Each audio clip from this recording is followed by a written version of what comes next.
This is the story of one of the most tragic incidents in aviation history. Of how a jumbo jet goes berserk, plunging up and down at 7,300 meters. Of how an innocent mistake made years earlier puts over 500 lives at risk, and how investigators literally stumble on the reason behind the biggest single air crash in history.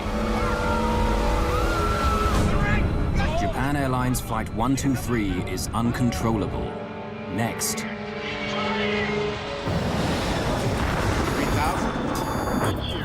We're not getting any oxygen. We have the terrain alarm. Even tower Aero Peru 603. We are in an emergency.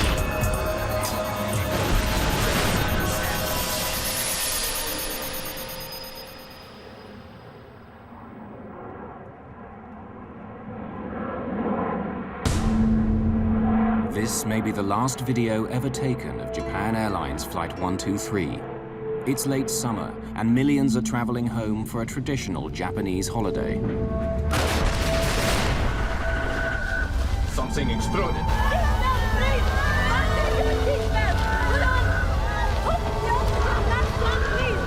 Japan Air 123, request. The plane is only 12 minutes into its flight when terror strikes. It's out of control, plunging up and down hundreds of meters at a time. And it's headed straight into the mountains that surround Mount Fuji, the tallest mountain in Japan.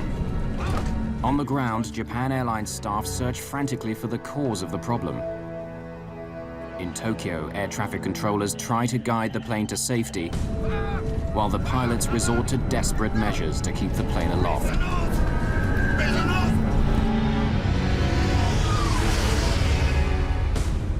Tokyo, Japan, August the 12th, 1985.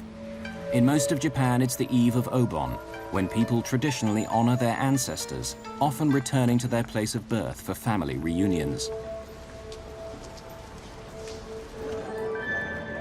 Tokyo's Haneda Airport is crowded, with thousands trying to get home. On the tarmac, jumbo jets are lining up.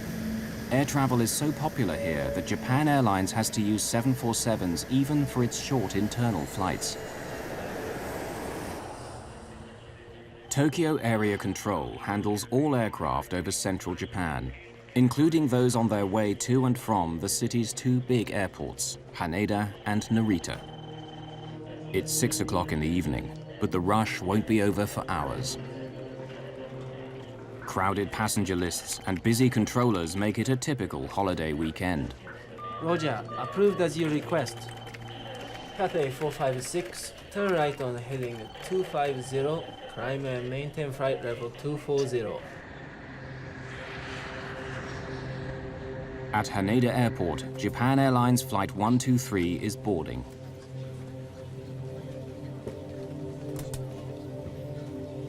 Among the passengers is young Yumi Ochiai. She's actually a flight attendant for Japan Airlines, but today she's off duty.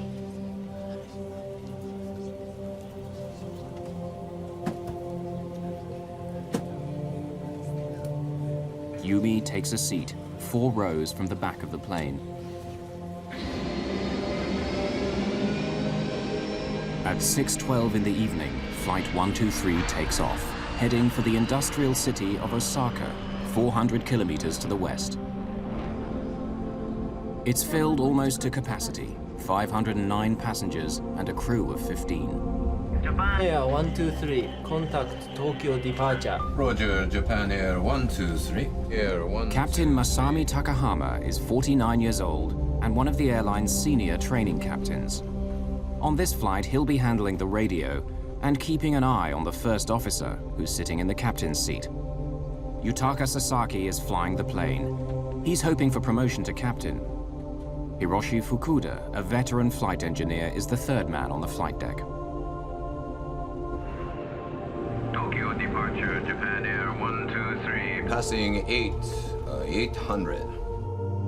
JAL 123's route will take it south over Enshu Bay, then southwest along the coast, until finally taking a sharp right turn to land in Osaka.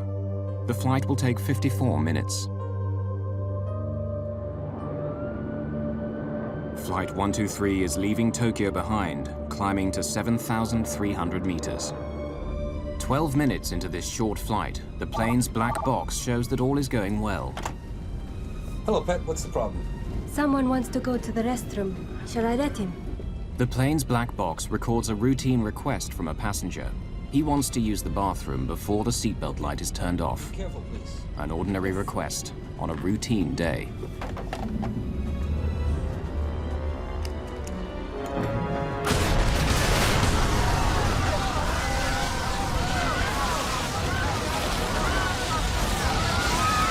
Something exploded.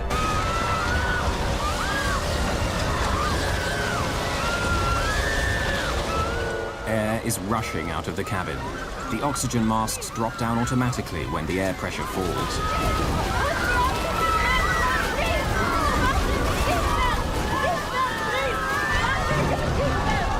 The explosion, the sudden loss of pressure in the cabin. There must be a hole in the aircraft. Gear door. Check gear. Gear. What? Check gear. Gear. The pilot's first thought is that the landing gear doors have blown off. Squawk 77. 7700 is the emergency code.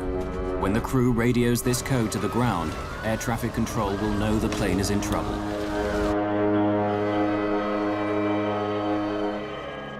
Every plane on the controller's screen carries a label giving the plane's identity. Suddenly, the label beneath Flight 123 changes. Someone in the cockpit has keyed in the emergency signal.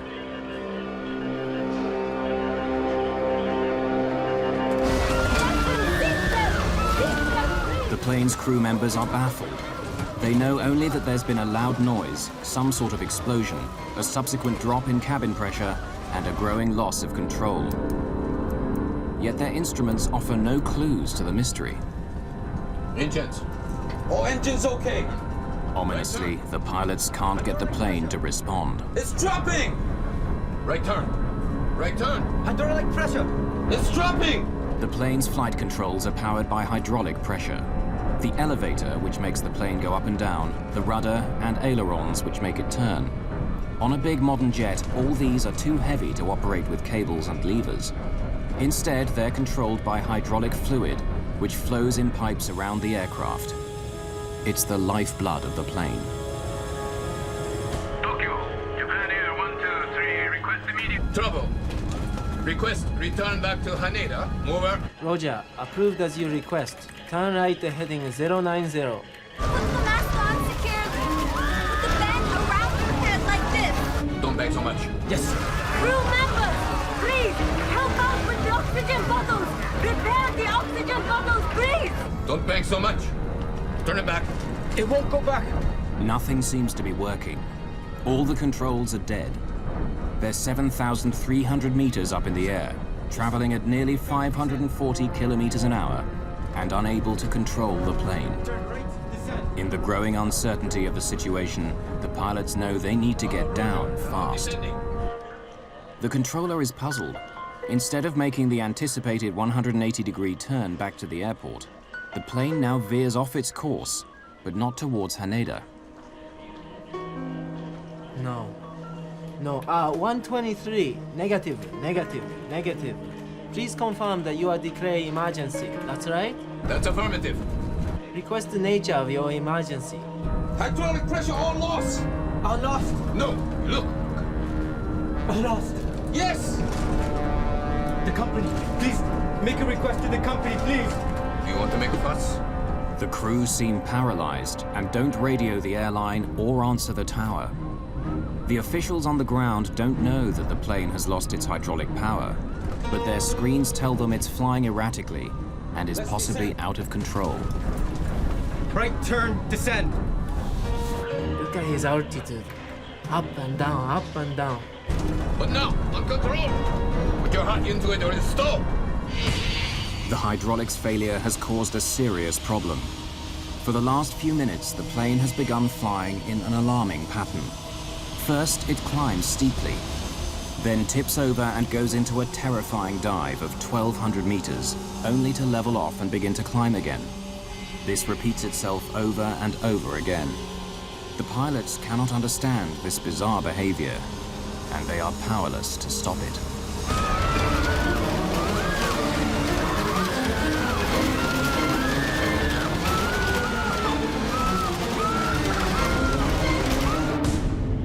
Tokyo Area Control, August the 12th, 1985. The controller receives an emergency signal from a jumbo jet that left Haneda Airport 13 minutes ago. Tokyo, Japan Air 123, request immediate. Trouble. Request return back to Haneda. Over. Put the oxygen mask. In the cabin, confusion and panic spread like wildfire. There's been an explosion, and now some passengers are gasping for air. Seatbelt! Seatbelt, please! Hydraulic pressure has dropped! The plane's precious hydraulic fluid is gone. That's why the flight controls aren't working properly. Don't bang so much. Turn it back. It won't go back. Airline personnel are trained to take charge in a crisis, and passenger Yumi Ochiai helps out even though off duty. Children! At Tokyo Control, the controller is now joined by his supervisor. JAL 123, he's declared an emergency. Says it's uncontrollable. He says he wants to go back to Haneda, but his heading is all wrong. He can't seem to turn. Get him to Nagoya. That'll be the easiest. It's a straight line. The best solution would be for the plane to switch course to Nagoya Airport, which is 128 kilometers straight ahead. But they'd need to start descending immediately if they're going to land there.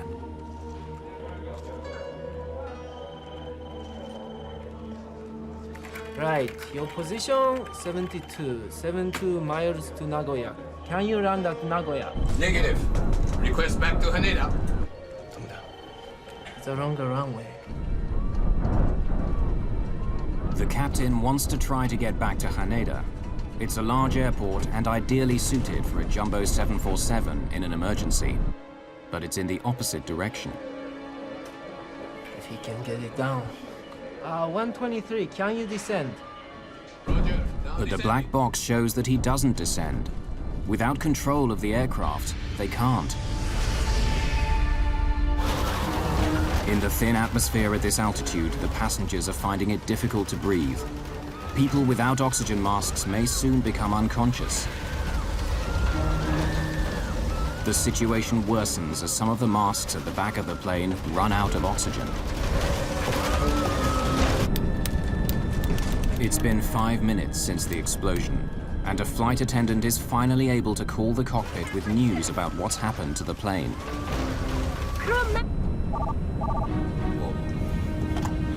Yes, what is it?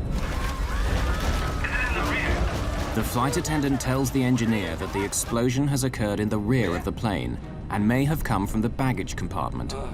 So, The baggage compartment furthest to the rear. listen, right now the baggage compartment right at the back has collapsed. I think we'd better descend. They need to get down quickly before the passengers become unconscious. But the captain seems to be struck by a strange paralysis. All the passengers are using their masks. Shall we descend a little? The captain does not reply. It's possible that by now he and his crew are suffering from hypoxia, or lack of oxygen to the brain. The R5 pet? At this altitude, the oxygen in their blood starts to fall. First, their judgment may become impaired. Eventually, they may lose consciousness. The R5 pet? Yes, I understand. Captain, the R5 masks have stopped! At the R5 door, the situation is becoming critical. The oxygen supply has failed. The cabin crew have to give the passengers whiffs of oxygen from a gas bottle. Still, the captain and his crew seem to be drowning in confusion. I think we better make an emergency descent. Yes. Shall we use our mask too? We better. I think we better use the oxygen mask. Yes. But they don't put on their masks. No one knows why. It might be indecision or hypoxia beginning to cloud their judgment. At Japan Airlines in Tokyo, flight operations have been alerted to the emergency, but are as mystified as everyone else on the ground.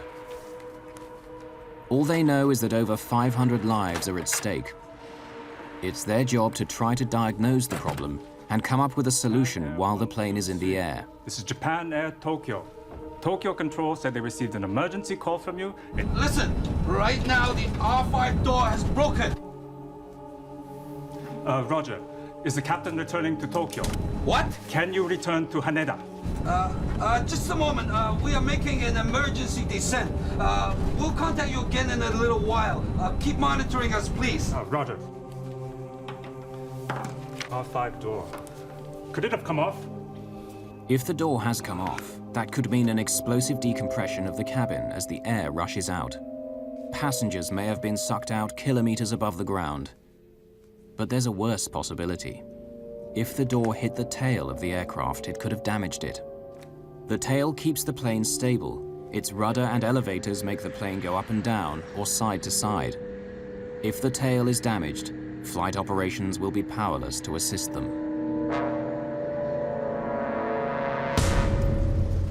In Tokyo, news that a Japan Airlines jumbo jet is in trouble has leaked almost immediately. Japanese television is already breaking into regular programming with live interviews. Someone saw the crippled jet fly overhead. I knew the plane was in trouble, he is saying. It was swaying back and forth. Then it disappeared in a cloud. Flight 123's meandering route has put it in range of an American Air Force base at Yokota on the northern outskirts of Tokyo. An American controller there has overheard the conversations between the plane and Tokyo Air Traffic Control. He wants to help to offer Yokota runway for landing. Japan Air 123, Japan Air 123, Yokota approach. If you hear me, contact Yokota. The pilots are preoccupied and don't respond. Since they've lost all normal control of the plane, they're now testing the throttles to see what happens. They can make the plane go faster or slower. At least they have speed at their command. As they experiment, they find that if they push the throttles forward when the plane is diving, making the engines go faster, it actually makes the plane come out of the dive and brings the nose up. And if they pull back the throttles when it's climbing, slowing the engines, the nose tips and begins to dive. These actions are the opposite of what a pilot would normally do, but it seems to work, and they begin to flatten out the mad roller coaster ride. Then a second experiment. By applying more thrust to the engines on the left side of the aircraft, they manage to slowly turn the plane right, in the general direction of Tokyo. But then their luck runs out. In the frantic juggling of throttles, the pilots get out of step. It drives the 747 into a frenzy. Both hands. How about gear down? Gear down! So put the gear down. Lowering the landing gear should slow the plane down and make it more stable. Doesn't work. Should I lower the alternate? For safety, 747s employ an electrically run system, separate from the hydraulics, that can lower the landing gear in an emergency. While the engines are turning, they still have electric power. Lowering the landing gear helps stabilize the plane. The drag of the undercarriage has a dampening effect on the pitching motion. But it also destroys the directional control they were getting by applying more power to one side of the aircraft. Max power. Close to Mount Fuji, the tallest mountain in Japan, the plane makes an abrupt turn to the right and begins a terrifying dive.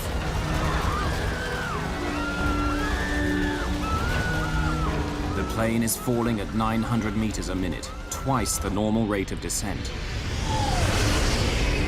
We're going down. Heavy. Is the wheel all the way? All the way. It's all the way. Heavy. Hit the gear down. Gears down. There is no need for alarm. The plane's black box records the flight attendant still trying to calm the passengers. Japan Air 123, uncontrollable. And he's gonna hit the mountain. Tokyo Control, good day to you, sir. This is... All station except the Japan Air 123. Keep silent until further advised. Uncontrollable! Understood. Do you wish to contact... Stay with us, please. Stay with us. Just as suddenly, the plane comes out of its dive. They've dropped over 3,000 meters. They're now in amongst towering mountains, but at least there's more oxygen at this altitude. The pilots have been fighting the plane for an intense 22 minutes since the explosion. This may be hopeless. The hydraulic fluid is all gone. It's uncontrollable. Hey, mountain! Up! The ring! Yes! Right! Good, the mountain! Back forward! Applying maximum power in order to lift the nose is their only option. We're gonna hit it! Right! Power! Keep trying! In their efforts to control the plane, they've allowed the speed to drop too much. To escape the mountain, they need maximum power to generate more speed and more lift. Gaining speed! Stick with it! Stick with it! It's pushed all the way! We're losing altitude! Go lower the nose! It's lowering! We're going down! The passengers grasp the seriousness of the situation. Many of them prepare for the end. But increasing power to avoid the mountains has caused the plane to resume its wayward up and down motions. Having run out of options, the crew is forced to repeat the same futile procedures over and over. They've been fighting the plane for nearly 30 minutes now. Japan Air 123, Japan Air 123, Yokota. The air traffic controllers, Japanese and American, are desperate to help, to give Flight 123 any information or reassurance they can. Request radar vector to Haneda. Roger, understood. Keep heading 090. But frustratingly, the plane continues heading off to the northwest, away from both Haneda Airport and Yokota Air Base. Now, with every rise and fall of the plane, they're barely above the mountaintops. Can you control the aircraft now? An ominous silence descends on area control. Japan Air 123, switch radio frequency to 119.7. 119.7, please. They try changing radio frequency. If you can, change the frequency to 119.7. There is no reply. If you read come up on 119.7, we are all ready.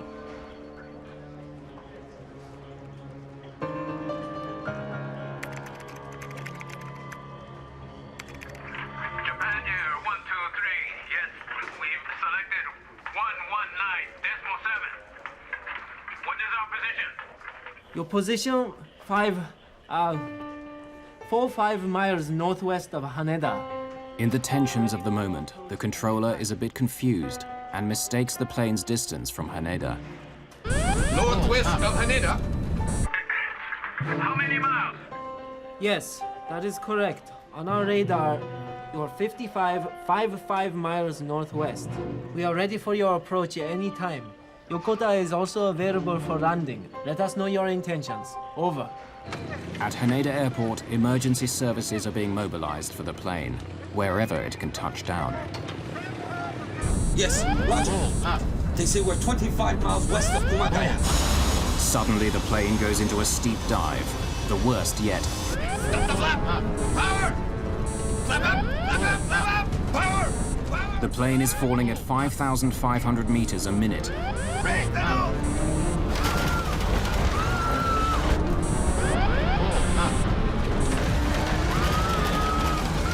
Flap up! Flap up! Flap up! Hit up!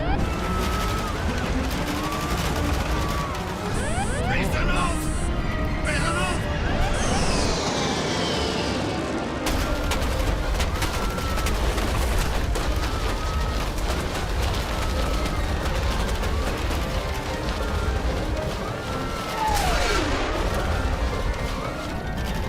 Raise the nose!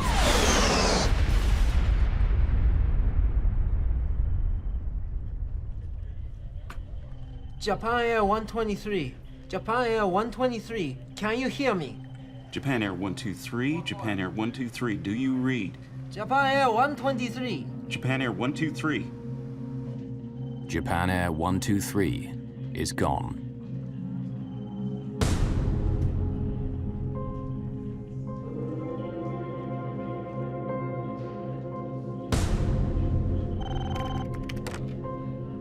At Tokyo Control, they've lost contact with a Japan Airlines jumbo jet full of passengers. An American plane flying in the area has been listening in to the drama of Flight 123 and reports seeing flames in the mountains some 100 kilometers west of Tokyo. One of the C-130 pilots later said that they even guided a rescue helicopter to the scene. And American Marines stood by ready to rappel down to the burning wreckage. But before they could do so, they were ordered to return to base. Rivalry between the various Japanese emergency forces is reported to have caused confusion and delays as the victims of the crash wait for help. During the night, the Japanese Self-Defense Force arrives on the scene. A helicopter flown by Captain Isuzu Omori finds the crash site. The pilot radios in. Minokayama, Victor 107. I see something. I see flames in about 10 spots over an area of about 300 meters square. Victor 107, Minokayama. Is there any sign of survivors? Victor 107, no signs of survivors. Visibility poor. Too much smoke. Victor 107, can you land to investigate? Not a chance. It's a 45-degree slope down there. Nowhere to put down. And there's fire everywhere.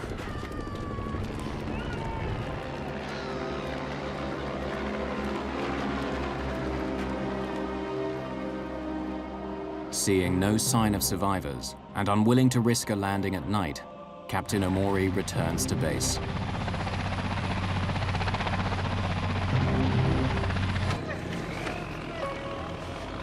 Meanwhile, a team of rescuers is on its way by road. But since they don't expect to find anyone alive, they spend the night in a village 68 kilometers from the crash site.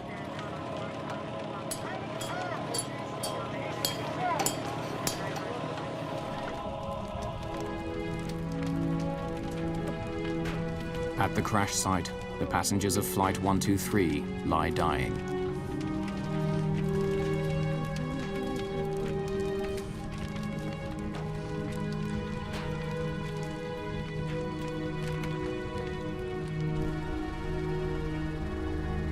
The next morning, the last moments of Flight 123 start to become clear. The 747 sliced a path through the trees near the top of Mount Osutaka, one of the mountains north of Mount Fuji. The plane finally hit a ridge several hundred meters further on and exploded. The wreckage and passengers then tumbled down the steep side of the mountain. It's now 14 hours after the crash, and the Japanese Self-Defense Force rescue team arrives at the scene.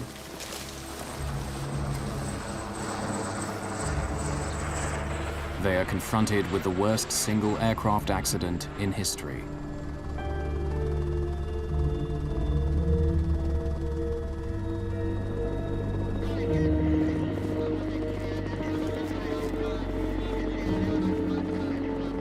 They're shocked to find a survivor.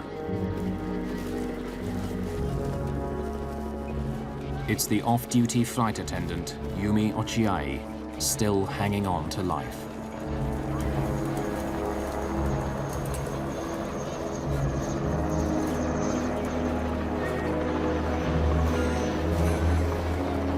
And she is not the only one. Rescuers find a 12-year-old girl wedged in the branches of a tree and airlift her to safety.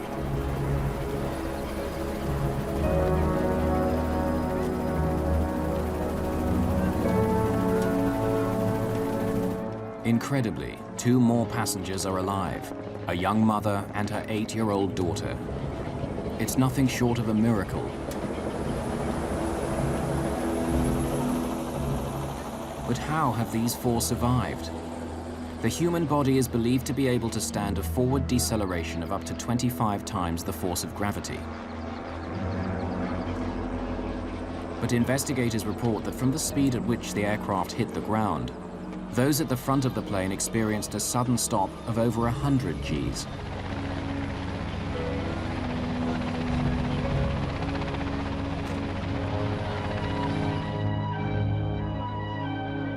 The 4 survivors are hurried to a hospital in Fujioka City. Investigators will soon discover that all 4 of the surviving passengers were seated in the last 7 rows. This is how they survived. In the back of the 747, the impact forces were much less. Sheer luck had protected them from the flying debris. Yumi Ochiai has a broken pelvis and a fractured arm. She tells a disturbing story of what happened as she lay on the mountain, awaiting rescue, and that many more passengers survived the crash. After the crash, I heard harsh panting and gasping noises from many people. I heard it coming from everywhere, all around me. There was a boy crying, "Mother." I clearly heard a young woman saying, "Come quickly." Suddenly, I heard a boy's voice. "Okay, I'll hang on," he said. It sounded like the voice of a boy of about school age. In the darkness, I could hear the sound of a helicopter. I couldn't see any light, but I could hear the sound, and it was quite near too. "We'll be saved," I thought, and waved frantically. But the helicopter went farther away. "Don't go," I waved desperately. "Help," but it faded. I could no longer hear the voices of the boy or the young woman. It's clear now that many died in the cold night air, waiting for rescue. The crash of this jumbo jet would normally be a strictly Japanese affair, but it sets aviation alarm bells ringing around the world. Only weeks earlier, an Air India 747 had gone down in the Atlantic, killing 329 people. Now another 520 dead. Was there something wrong with the 747, the world's biggest jet? Could there be some unknown design fault? There were some 600 747s flying worldwide. A problem with the plane would have grave consequences for aviation. Ron Schleid, a top investigator with America's National Transportation Safety Board, the NTSB, was assigned the case. So it was a very big concern on our part about whether there was a problem with the 747, an airworthiness problem. And so we had to jump on this very quickly to learn what happened.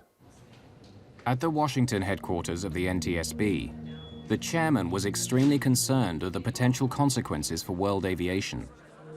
He wrote a personal note to his opposite number in Japan, begging him to invite the NTSB to join the investigation as guests. During the late 70s and 80s, Ron Schleid was involved with many of the major foreign investigations for the NTSB.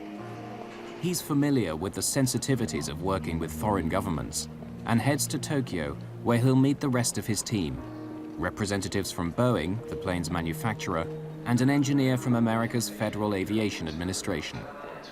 When I arrived in Tokyo, the atmosphere in Japan was extremely stressful. The news media were everywhere. There was a tremendous amount of anger. Once in Japan, Schleid found that the local Japanese police had taken over the investigation and were treating it like a crime scene, diligently observing his team's every move. Everyone was considered suspicious.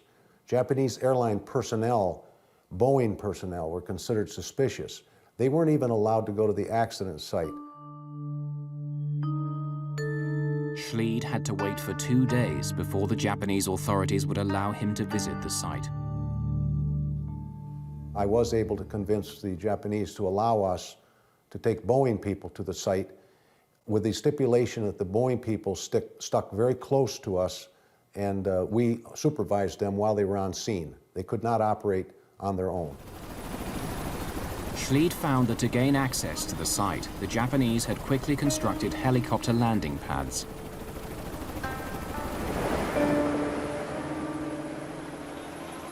It was an amazing sight to look up at this mountain and see what looked like wreckage from an airplane at a distance, but you could not recognize any part of an airplane.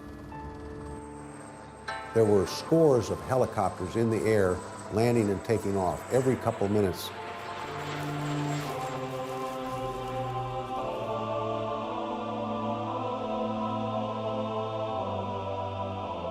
Amidst the wreckage of JAL 123, Schleid found that some families of the victims had managed to scramble to the remote mountain site on foot and build shrines to their loved ones. From above, flowers rained down on the investigators.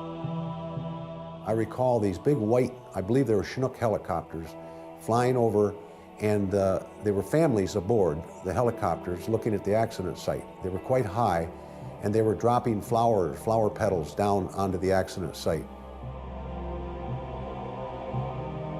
The one thing that we found when we got to the accident site was that many of the passengers had a lot of time to think about the end. And they found many, many notes written on pieces of paper, anything they could get their hands on. My darling wife, life with you has been wonderful.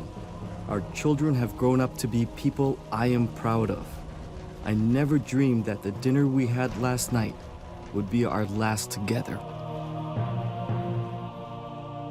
Passengers were able to think and realize that they were out of control and maybe going to crash, so they wrote notes to their loved ones and left them in the back of the seats or in their pockets.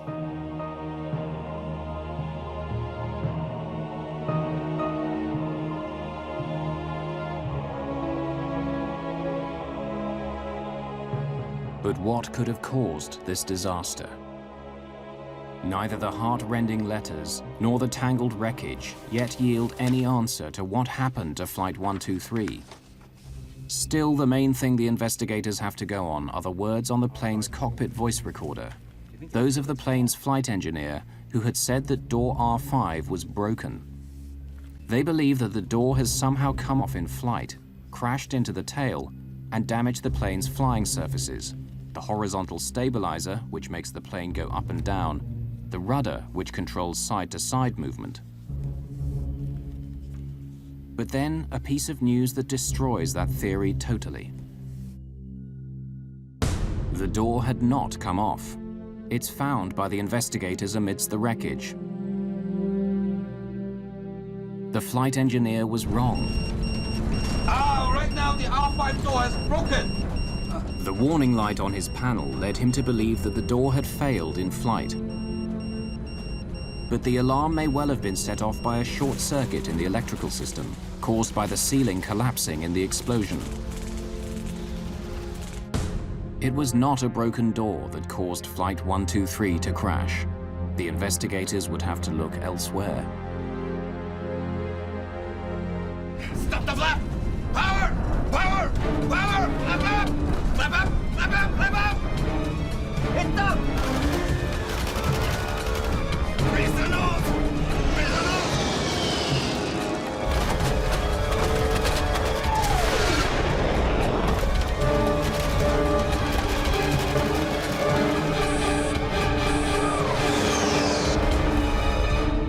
Japan Airlines Flight 123 has crashed into Mount Osutaka, taking hundreds of lives. Investigators are worried about a hidden fault in the Boeing 747. They need to find the cause of this crash quickly. A photograph taken by an amateur photographer provides the first clue to the mystery of why the plane became unflyable. There's something odd about the image. Photographic technicians put it on a computer and work hard to enhance the photograph to sharpen up its blurred lines. Finally, they get a clear enough picture. The whole huge tail fin of the airplane is missing. It's what keeps the plane steady. Since most of the plane's hydraulic fluid lines pass through the fin, it starts to make sense why they lost hydraulic pressure and control of the plane. Then, a Japanese Navy ship steaming across the bay south of Tokyo came upon the plane's tail fin floating on the sea. It's at the very spot where the plane had first reported an emergency. Investigators are now certain that the starting point of the accident must have something to do with the tail of the aircraft.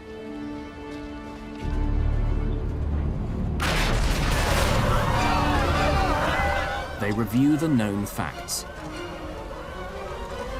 Something had caused the ceiling at the back of the plane to collapse. There had been an explosive decompression of the aircraft. Whatever it was also ripped off the tail fin and the main hydraulic lines with it, making the plane uncontrollable. This may be hopeless. The hydraulic fluid is all gone. I'm lost. Explosion, decompression, loss of the tail fin and hydraulic failure. The investigators need to find out what links these four elements together.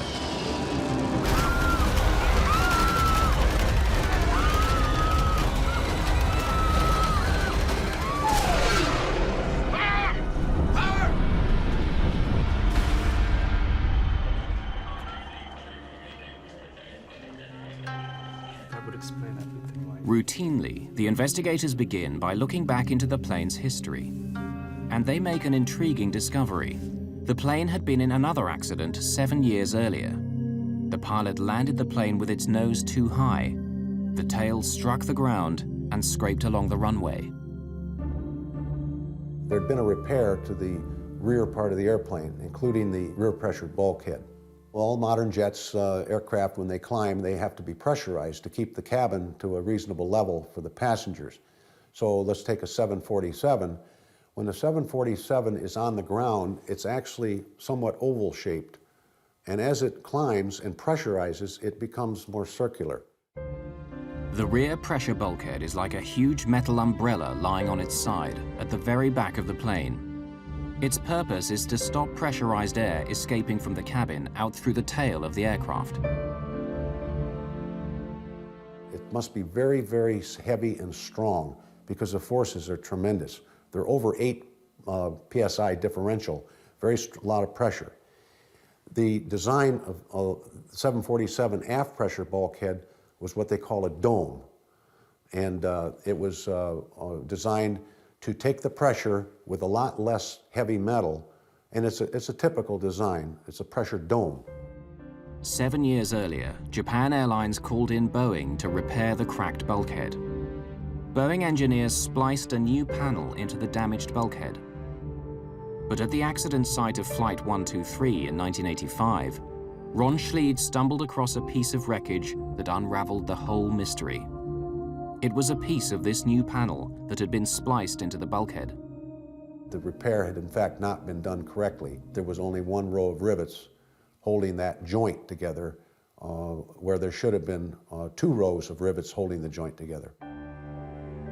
To explain to the Japanese investigators what he discovered, Ron Schleid sketched out how the repair should have been made and the mistake that had been made. It was a catastrophic error. The rivets were carrying twice the force they should have been. One of the FAA engineers there did some calculations for us based on this earlier repair of the bulkhead.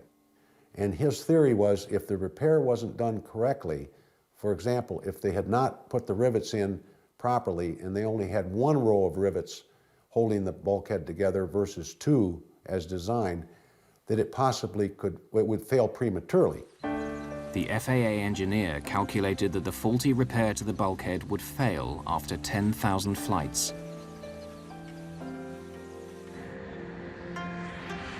From the moment the repair was done, it was simply a matter of time. The investigators found that a simple human error had led to this. Raise the nose!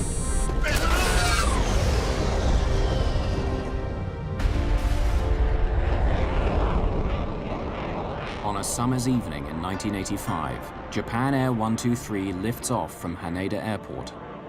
It's the 12,319th takeoff since the repair of the damaged bulkhead, a repair that the investigators calculated would only hold for 10,000 flights. As the plane climbs to 7,300 meters, the air outside gets thinner and thinner, but the air inside the cabin is pressurized for the passenger's comfort.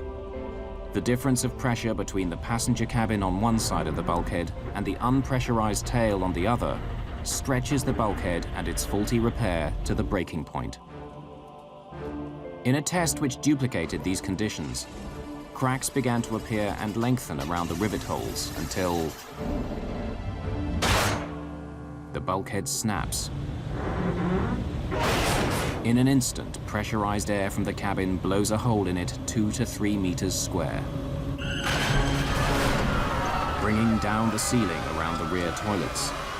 The highly pressurized air blasts its way into the tail fin of the aircraft and simply blows it off. From that moment on, the plane is doomed. The pilots don't know, and will never know, that most of the tail of their aircraft is missing, blown off into the sea below along with the crucial hydraulic lines that allow them to control the plane. It all finally makes sense.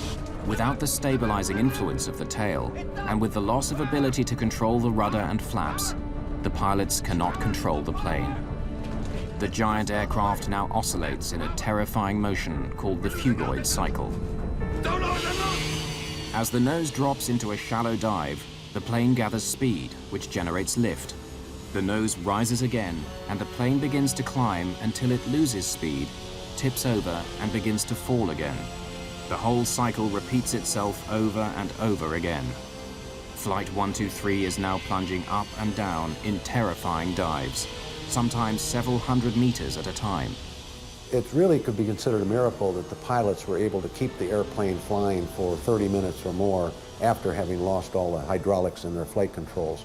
But it kept circling and eventually worked its way into the mountains, and it became impossible for them to land. There was no real alternative for them at all, except to fly as long as they could and hope for some miracle, which never occurred. Lower the nose. Lower the nose. Yes. Both hands. How about gear down? Gear down! Put the gear down! To understand what the pilots were up against, 4 hand-picked flight crews were placed in a simulator and confronted with the same situation. Not one of them could land the plane. The pilots of Flight 123 managed to keep their plane in the air for 30 minutes, much of it among high mountains. An amazing feat of flying. Back in Tokyo, as the cause of the JAL accident was identified, Ron Schleid had to break the news to his colleague from Boeing, one of the top designers of the 747. The simple truth was that a single row of rivets had been used when a double row was required. And when we described our findings to him, you can imagine this Boeing man became very, very upset. Personally was crying because of the fact that his airplane that he designed and then the people that did the repair, because it was Boeing people that designed and did the repair, had made an improper repair that caused the airplane to crash. The Japanese police wanted to bring criminal charges against Boeing for its part in the tragedy, but the prosecutors decided not to go ahead. Boeing's reputation was damaged, but if they could derive any comfort at all from this tragedy, it was that there was no inherent fault in the 747. The plane continues on to become one of the most successful civil aircraft of all time. However, Japan Airlines, the innocent party, had no such comfort. After I left the scene and came home, it was my understanding that one of the senior Japanese Airlines maintenance managers actually committed suicide. The Japanese Airlines president resigned. The bookings slumped. Rumors abounded in Japan that the airline was indeed guilty and that Boeing was just taking the rap for a valuable customer. It's taken years for Japan Airlines to recover from this experience, the worst single plane crash in history.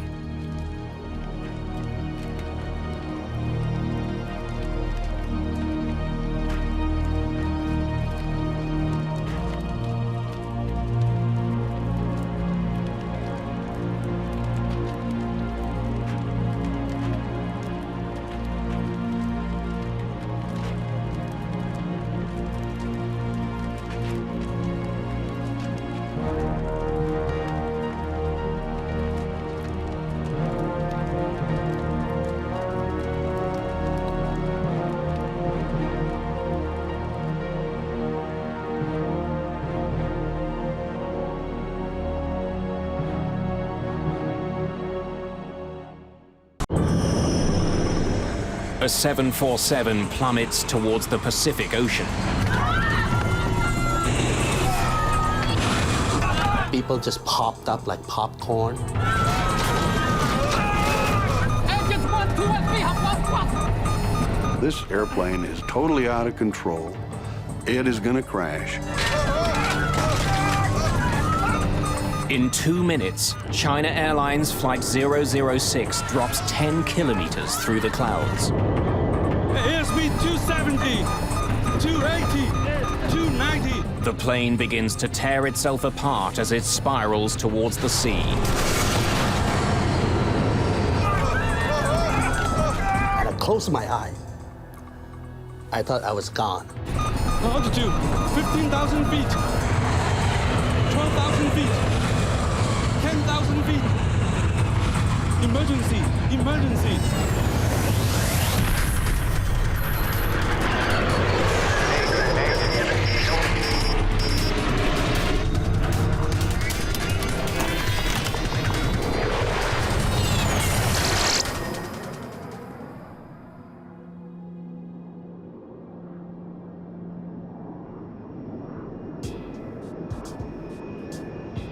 February the 19th, 1985. A China Airlines flight cruises across the Pacific to Los Angeles. At 12,000 meters, it's racing towards the dawn.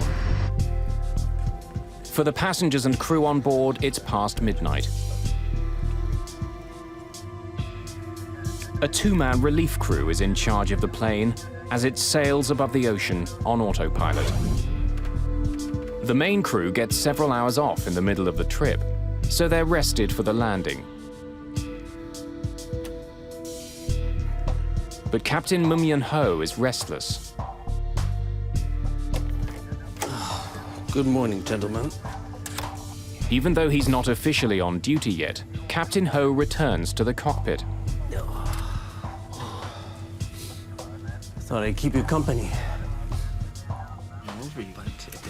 The captain isn't the only one up. Best friends Sexan Canyo and Alex Knoll have something to celebrate. I feel like I'm in first class. It's Sexan's 30th birthday.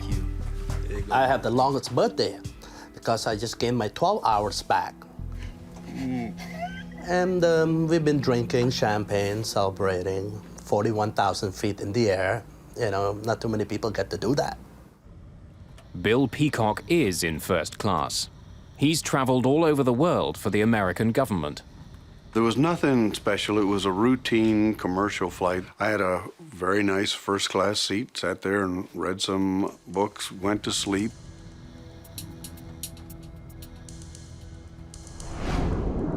By now, the plane is nearing the coast of California.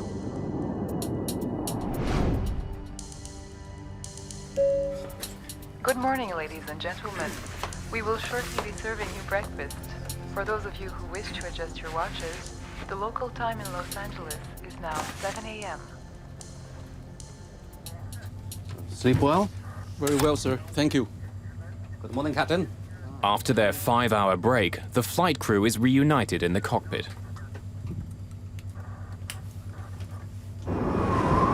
Soon after, the plane runs into some stiff winds. Ladies and gentlemen, this is your captain speaking. We're experiencing some light air turbulence. Please fasten your seatbelt. The autopilot is set to keep the plane flying at 470 kilometers an hour. But with the wind blowing hard, it's increasingly difficult to maintain the speed. For the crew, the bumpy ride suddenly gets more worrying. Engine 4 is giving us weak thrust. There's a problem with one of the engines. The flight engineer throttles up the engine, but it doesn't respond. We're losing speed. Back in economy, Sexan Canyo has also noticed something. You notice the light in that wing isn't flashing anymore. So what? I thought there was some light blinking at the tip of the wing. Looked like a cone. But when I look back this time, I didn't see no cone. Oh, the light in that wing's still flashing. I think you had a few, buddy. Have a seat. In the cockpit, the strange situation suddenly gets much worse. Engine 4 flamed out. The fourth engine stops working completely. Take a look at engine out procedures. Work out a 3-engine cruise altitude. The problem with the fourth engine isn't a complete surprise. At the pre-flight briefing, Captain Ho was told that a repair crew had worked on engine 4 before the flight. Perhaps the engine still wasn't working properly. We had a snag advisor on engine 4 before we took off. Yes, sir. Maybe that's it. Without the fourth engine, the plane continues to slow down. Airspeed 240. Call Oakland Center and request a lower altitude. Oakland Center. Dynasty 006, requesting new altitude. Dynasty 006, stand by.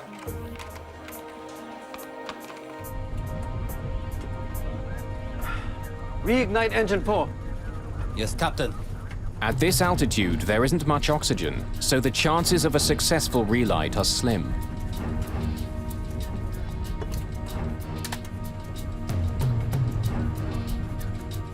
No response, Captain. As the crew try to restart their engine, their plane slowly begins to roll to the right. Dynasty 006, you're cleared to flight 240. We're banking right, Captain. Airspeed 230.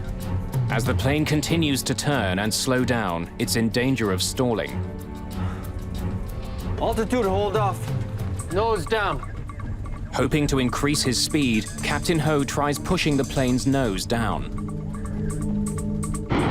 Nothing the crew does seems to help. Their jet is banking more and more steeply. Dynasty Flight 006, Oakland Center, how do you hear me? Airspeed 220. We're banking right, Captain. I'm disengaging autopilot.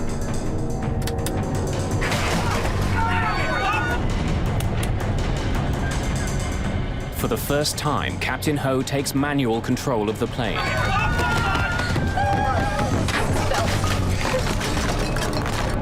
He struggles with the controls, but the plane has veered into thick cloud, and he can't see the horizon as he tries to keep his jet level.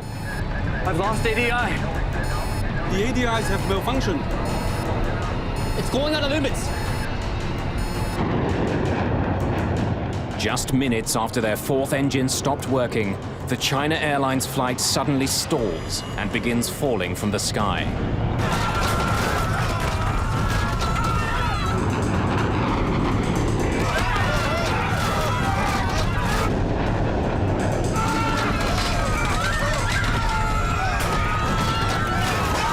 People just popped up like popcorn, hitting the cabin, and all the tray was flying. Hot tea, pots, noodles, and all the luggage in the compartment were hitting people. You could hear rivets popping.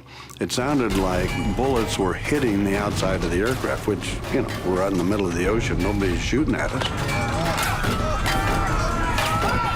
At that time, we didn't know we were going to live or die. China Airlines Flight 006 is out of control and hurtling towards the ocean.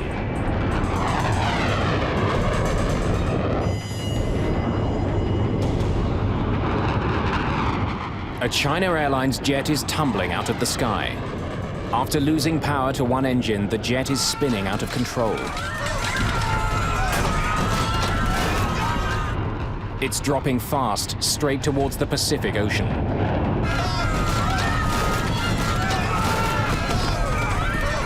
You can see the stewardesses, all these people who didn't have their seatbelt on, they were flying.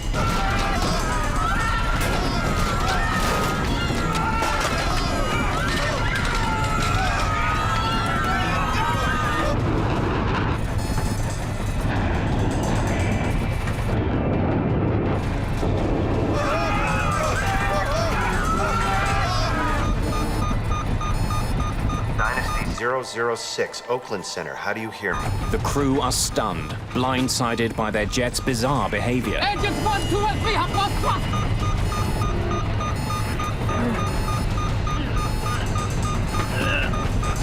response, Captain!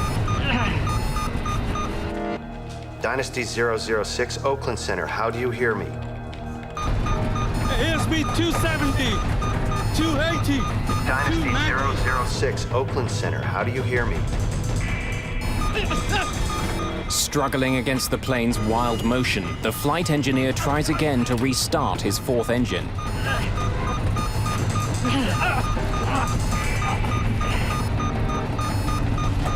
Ignition mechanism! The G-forces are so powerful that the flight engineer is pinned to the control pedestal. Dynasty 006, Oakland Center, do you copy? You need to see this. In Oakland, air traffic control spots the plane's sudden descent. In a matter of seconds, the plane falls almost 3,000 meters. Up to 370, 360, 350. In the cabin, the G-forces are punishing.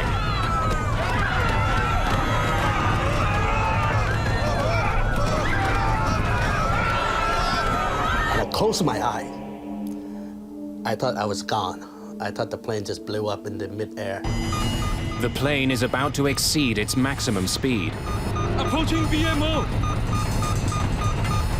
Tumbling madly through the clouds, the 747 finally starts to pull out of its nosedive. As the plane rights itself, the G-forces change direction. The passengers are pressed to the floor, feeling 5 times their normal weight. I remember looking over at this dignified, older Chinese gentleman who was sitting across the aisle from me, and his face was being contorted like this, like he was lying on his side in a wax museum in a fire. I mean, his face was just all contorted. As the crew struggles to regain control of the plane, it begins to slow down. Airspeed 180 knots and falling. Dynasty 006, Oakland Center, how do you read me? Airspeed 140 knots and falling. The jet is still dropping, but not as fast. This could be the crew's chance to regain control. I knew we were really in trouble because G-forces, instead of being horizontal, started moving around to the vertical. So we were being pushed down into our seats instead of sideways. As their speed continues to fall, the flight engineer reaches desperately for the engine throttles. Airspeed 80 knots and falling. But the engines don't respond. No response. The engines are flamed out. After tumbling 3,000 meters in 30 seconds, the jumbo jet plunges again into another free fall.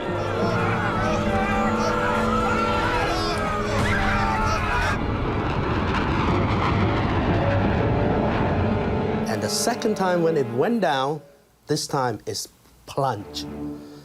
I mean, it went down. The change is swift. Once again, the passengers feel pulled towards the nose of the plane. You know, this airplane is totally out of control. It is going to crash. And stuff. We're sliding around and flying around and shoved to one side and then shoved to another side. So it was kind of like being on a boat that gear is broken loose and it's just going back and forth with the waves. Ugly.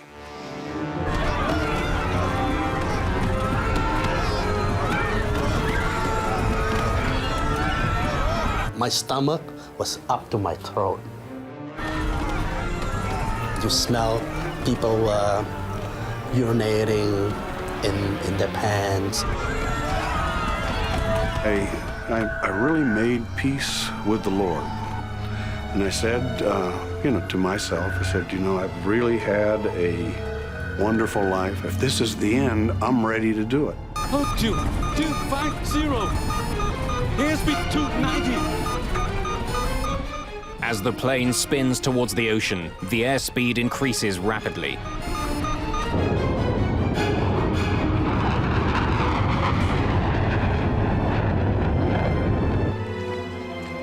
Dynasty 006. With the crew struggling to control the plane, 6 separate calls from air traffic control go unanswered.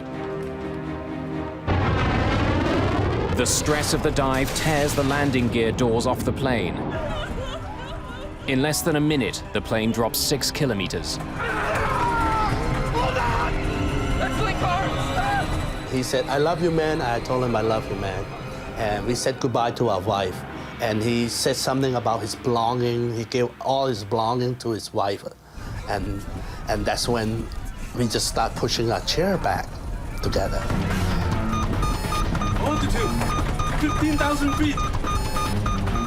With no visible horizon line, Captain Ho doesn't know which way is up. We pass PMO. Without a reference, he can't stop the plane from spinning.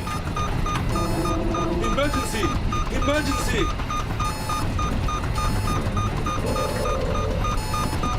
After blindly plunging thousands of meters, the plane finally breaks free from cloud. And when this thing was falling down, it looked like you have a magnifying glass and you went like that, and all of a sudden the white water break becoming closer and closer, faster and faster. It's like incredible, and we thought we were going to die. Altitude, 12,000 feet. As he struggles for control, Captain Ho has only 30 seconds before his crippled plane smashes into the ocean.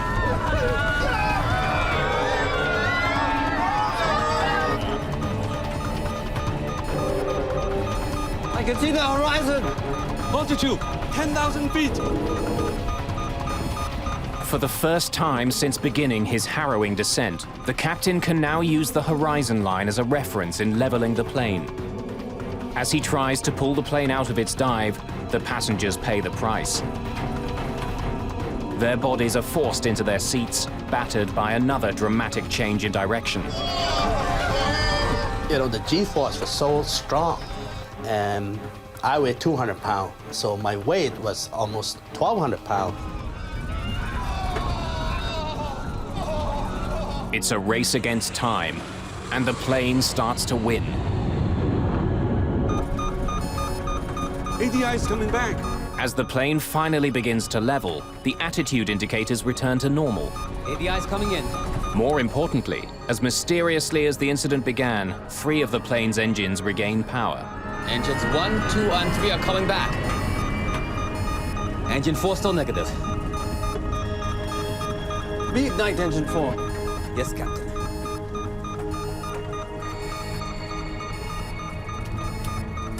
Once again, the flight engineer tries to reignite the 4th engine. But this time... Engine 4 reigniting. For the first time in minutes, the plane is flying under control. They saved the airplane.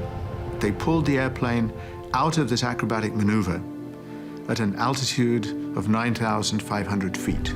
They popped out of the clouds at 11,000 feet, and they had the airplane in stable level flight by 9,500 feet. That was a masterpiece of flying. Ladies and gentlemen, this is the captain speaking. Is anyone hurt? Do we have a doctor on board?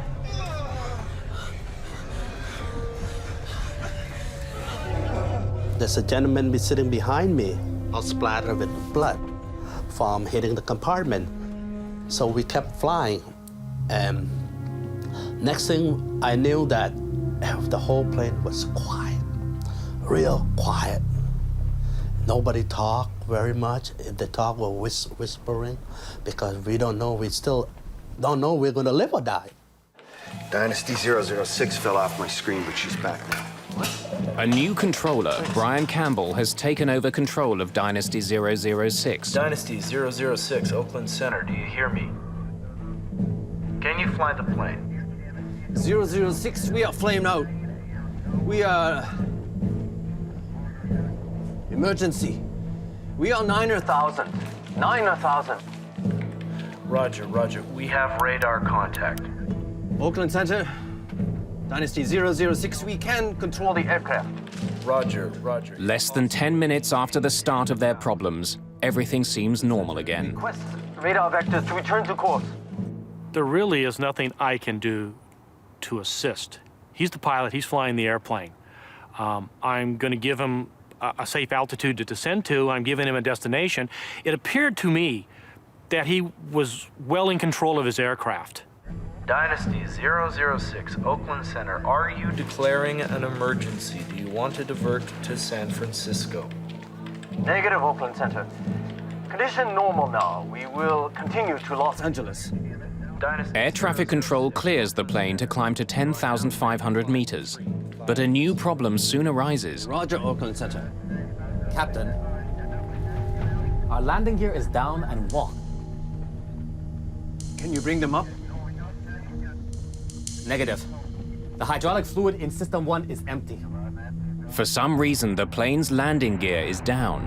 Hydraulic fluid, which controls the gear and many other parts of the plane, is also leaking away. Oakland Center, Dynasty 006. Request new clearance to maintain flight level 270. Dynasty 006, Oakland Center. Do you have injuries? Stand by, Oakland Center. Sir, are you okay? My head. One passenger has suffered serious injuries, and 24 others have cuts and bruises. 006. We have at least 2 injuries on board. Dynasty 006, Oakland Center. Are you declaring an emergency? Do you want to divert to San Francisco? Stand by, Oakland Center.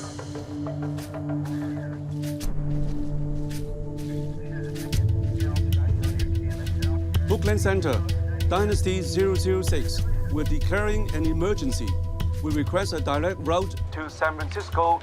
Well, they cleared all the other airplanes out of the way.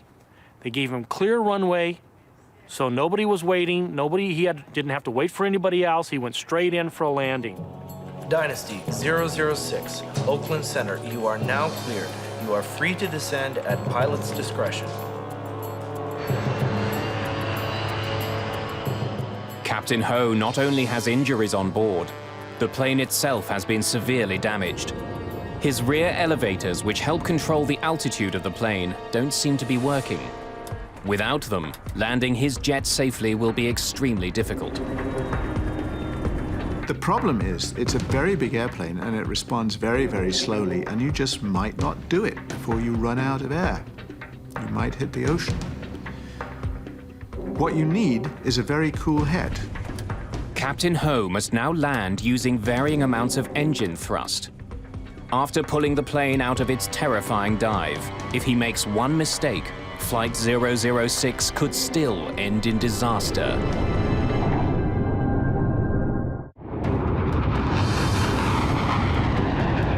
Nearing the end of a trip across the Pacific Ocean, China Airlines Flight 006 falls suddenly from the sky. No response! The engines are flamed out! Emergency! Emergency! After a terrifying plunge, the crew manages to wrestle the plane level again. But the jet is badly crippled. The elevators aren't working. Without them, Captain Ho has to land mostly by reducing power to his engines. It's a controlled fall towards the runway. As we came in, we flew over the house in Atherton where I had lived, where my kids had been born. And I looked down and said, boy, this is fitting. If we don't make it down, or if this plane explodes on landing because it's been so badly torqued and ruptured, you know, at least I got to see that.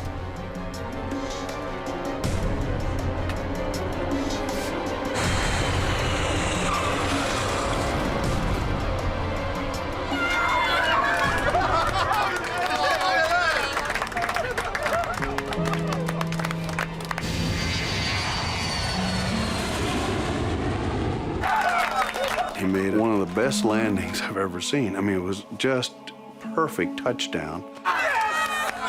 Ladies and gentlemen, this is Captain Ho speaking. Wishing you a safe journey. I hope you enjoyed our uneventful flight. Thank you for flying China Airlines. I thought he was a hero. He saved our life. I mean, how can we fell very... We didn't know how far we fell at that time. And we thought he was a hero and everything was fine.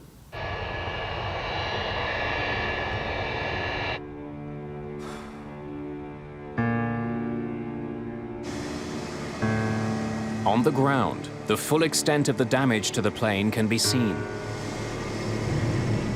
I saw this enormous piece of extremely complicated machinery that is much larger than most buildings, sitting there on the tarmac with bits ripped off it.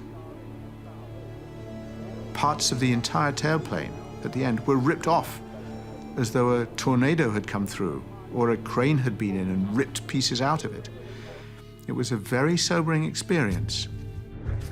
It's clear why the crew had such a hard time landing the plane.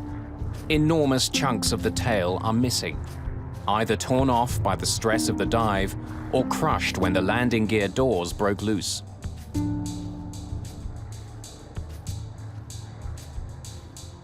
If the damage had been much more severe, the crew wouldn't have been able to regain control of their jet. 24 passengers have minor injuries. Only one requires hospitalization, but is soon released. A near disaster was avoided. But what had gone wrong in the first place? The National Transportation Safety Board arrived that very day and launched their investigation. The cockpit voice recorder is sent to Washington, but it's designed to tape over itself every 30 minutes. None of what happened in the cockpit during the terrifying plunge from the sky remains. Without a cockpit voice recorder, we had to reconstruct what the crew said and how they interpreted things and what was going on in the cockpit to the best of our abilities with the other data that was available to us. A record of the plane's instrument activity during the flight has been captured by the flight data recorder. But again, the team runs into a problem. The flight data recorder experienced unprecedented stress during the dive. There were electrical interruptions too, which caused gaps in the recording. The FDR information will have to be recovered using painstaking techniques of reconstruction. It's a frustrating start to the investigation. Investigators begin with what they do have. Passengers and crew report that just before the failure of the jet's fourth engine, the plane flew through unexpected turbulence. Had this caused the engine to fail?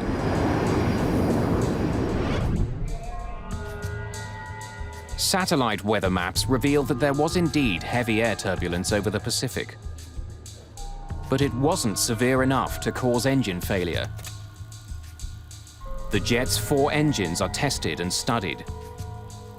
Even after the horrific dive through the sky, they're found to be in working order. However, given the previous history of problems with Engine 4, it receives particular scrutiny. They had an anomaly with one of the engines.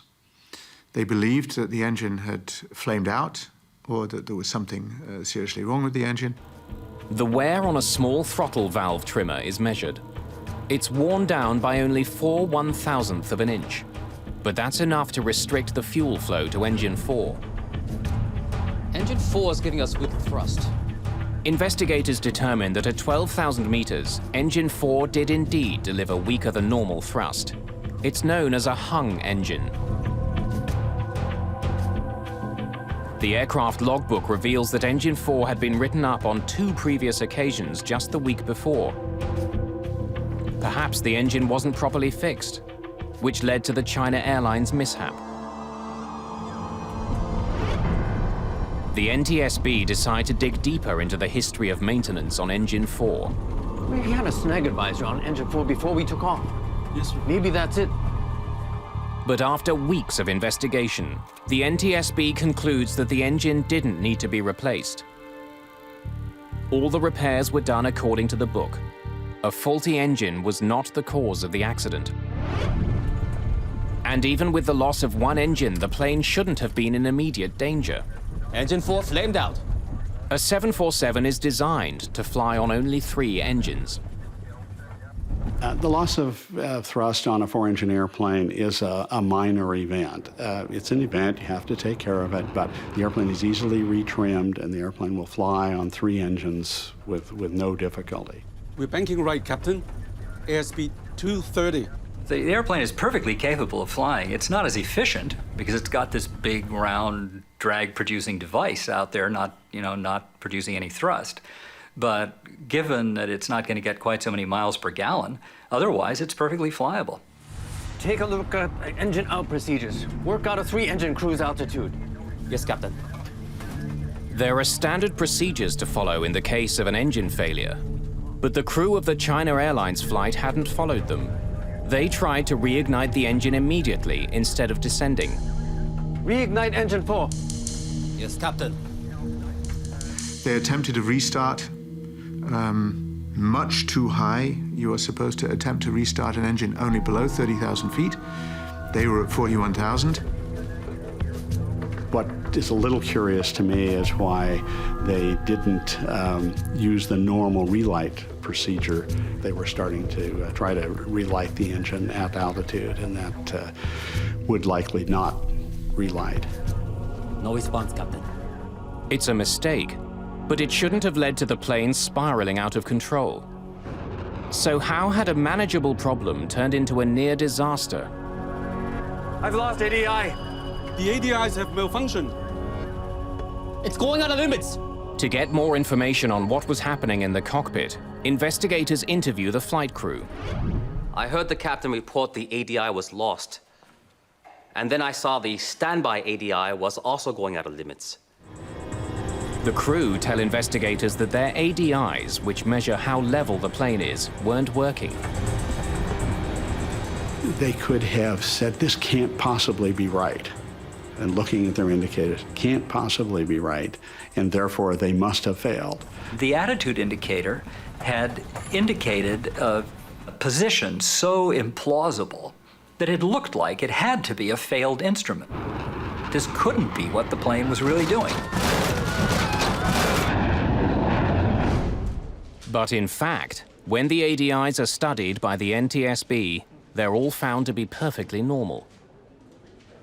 When we started banking right, engine 4 was already flamed out. We started to descend faster, and engines 1, 2, and 3 also failed. Engines 1, 2, and 3 have lost thrust! NTSB investigators are even more confused when the crew tells them that all of their engines had failed. No response, Captain! With the exception of engine 4, the flight data recorder indicates that the other 3 engines were working the entire flight. Ignition negative! If the engines had all failed, there would have been a host of other problems, such as cabin depressurization, but that didn't happen. Engines 1, 2, and 3 are coming back. Finally, when we descended lower in altitude, 1, 2, and 3 came back, and we were able to reignite engine number 4. Engine 4 reignited. At the end of the dive, the crew had the plane under full power. It was a remarkable recovery. But to investigators, it's a puzzle. The story the crew is telling doesn't match up with the evidence they've uncovered.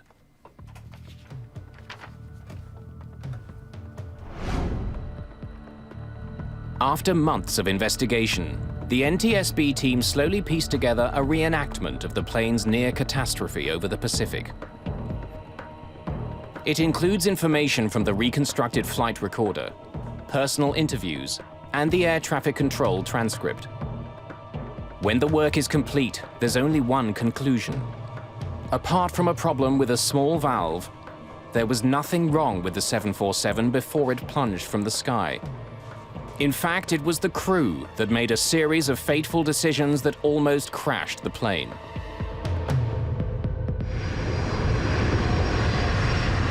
Just after 10 o'clock Pacific time, engine 4 starts to lose thrust. Engine 4 is giving us weak thrust. The flight engineer struggles to fix the problem. But investigators discover that he doesn't take one of the most basic steps he should have. He leaves the engine's bleed air valve on. The bleed air valve takes air generated by the engine to help cool the plane. When an engine isn't working properly, the valve is supposed to be closed, so the engine can use all available air to restart. It's a little puzzling that the flight engineer didn't shut off bleed air.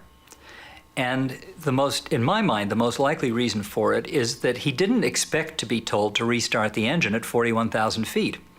And so when the captain instructed him to try some restarts, he just kind of wasn't ready with his checklist. He was doing something out of order. And that's why it didn't occur to him to shut down the bleed air. The end result is that the engine, which is slow to start, won't start at all. Unwittingly, the flight engineer has started a ticking clock. Engine 4 is slowly losing its ability to stay lit. We're losing speed. With more engine power on the left wing than the right, the China Airlines flight begins turning. In order to keep it from turning to the right, the proper thing to do would have been to step on the rudder. That would have produced a twisting force, so to speak, that would have overcome the imbalance of the engines. But instead of adjusting the rudder himself, Captain Ho continues to let the autopilot fly the jet. The autopilot is designed not to move the rudder. The autopilot can adjust the ailerons and spoilers on the plane's wings, but these flaps aren't strong enough to overcome the imbalance that the plane is experiencing. Without the help of the rudder, the plane's turn becomes steeper and steeper.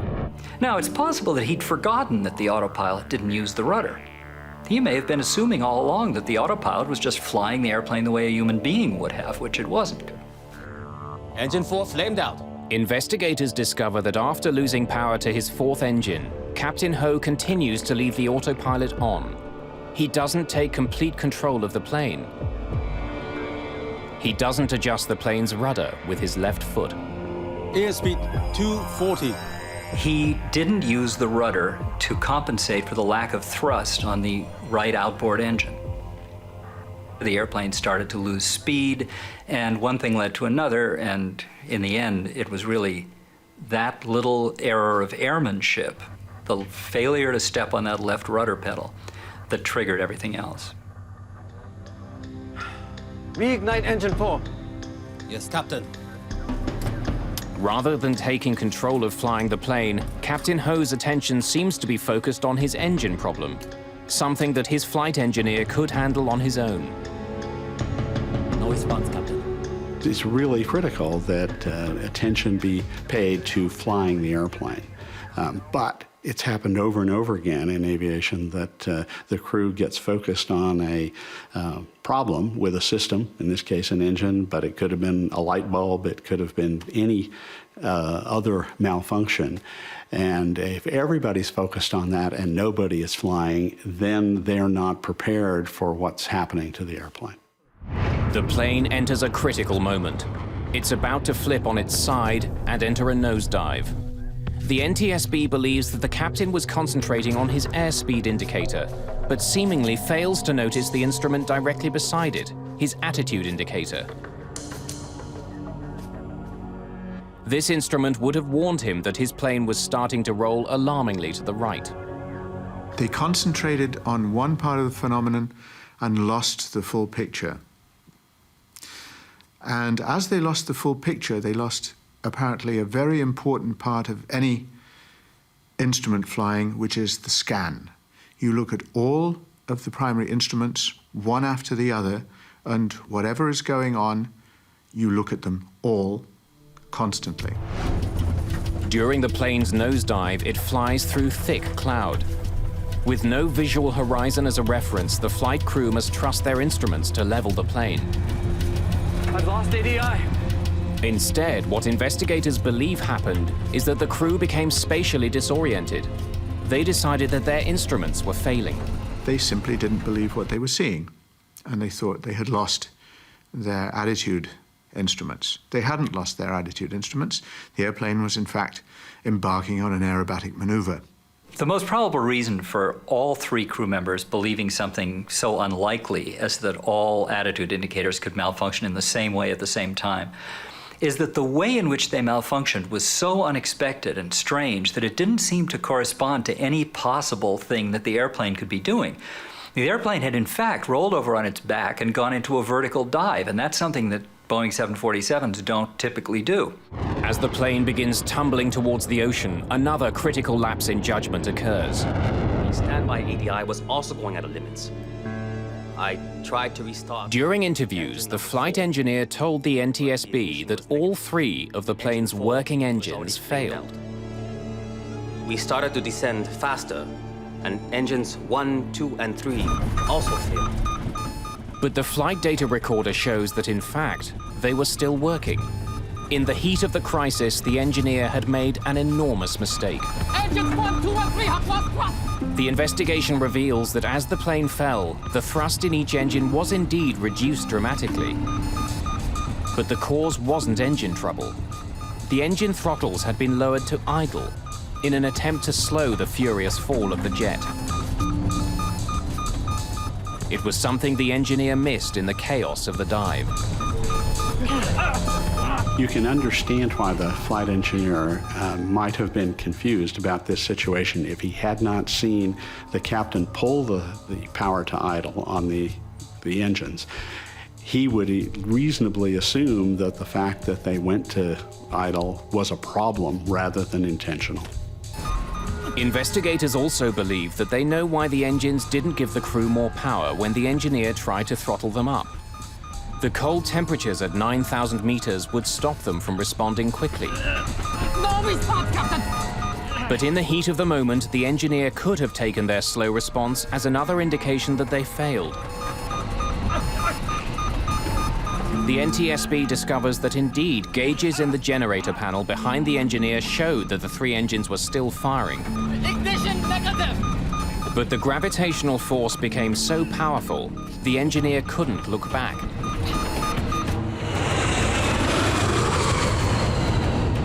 After months of painstaking recreation, the NTSB investigators believe they understand what happened inside the cockpit of China Airlines Flight 006. But what they don't understand is why. The crew's medical records are examined. Was there something wrong with the captain that might explain the bizarre behavior? Nothing turns up. You know, it wasn't just the 3 stooges who, won a trip on a 747 or something. It was a trained crew, highly experienced, thousands of hours. How could an experienced crew make so many fundamental mistakes? The investigators find the answers in the hours before the incident. What they uncover is a potential danger that affects pilots around the world.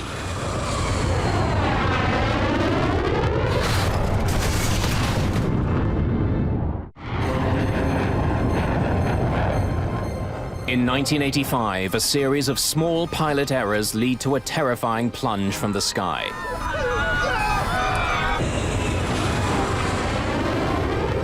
Spinning wildly out of control, a China Airlines flight tumbled 10 kilometers towards the Pacific Ocean. By the time the crew regained control, the plane was badly damaged. Amazingly, everyone on board survived. Investigators have uncovered a series of mistakes which nearly led to the death of everyone on board China Airlines Flight 006. But how could an experienced, well-trained and healthy crew make so many mistakes? The NTSB team decides to examine all of the factors affecting human behavior, including a new field of research. For the first time, as far as I know, in a report, the circadian rhythms, the biorhythms, the day and night functioning of the body was seriously taken into account as a possible explanation of why an extremely experienced Boeing 747 captain didn't notice things that to other pilots might have seemed obvious, such as the fact that his airplane was busy flipping on his back when he was attempting to deal with an engine problem. Although Captain Ho had the required 15 hours off duty before flying that day, the NTSB investigators take a closer look at the captain's schedule before the night of the flight. I do not think I was fatigued. I can't say I slept well during the flight. This accident occurred at what would be about 2 a.m. local time. And that's pretty significant. Most people are asleep around 2 a.m.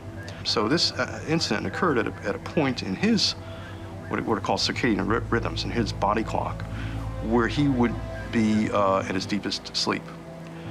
I remember also that he had gone back there was a crew rest area on the 747, and he said he'd rested for 5 hours and slept for 2. But another thing I remember from his interview is he said, you never really sleep well on the airplane. Captain never sleep well during the flight. I worked many years for this airline, but I never had this problem before. That seemed like a very true statement. You know, it's hard to get a really solid sleep on the airplane, particularly if you're the person in command, as he was. So, putting it all together, we saw this was an experienced crew, a qualified crew, and they were flying on a schedule that would make them susceptible to some of the negative or adverse effects of fatigue. During 6 flights in the previous 6 days, Captain Ho had covered a total of 18 time zones. Thought I'd keep you company. The NTSB research suggests that desynchronisis, or jet lag, may have been a cause. And I think all these factors certainly would have contributed to his performing at less than his full potential at the time. Investigators also take a closer look at the very machinery that is supposed to make long-distance flying easier. Take a look at engine out procedures. Work out a 3-engine cruise altitude. Yes, Captain.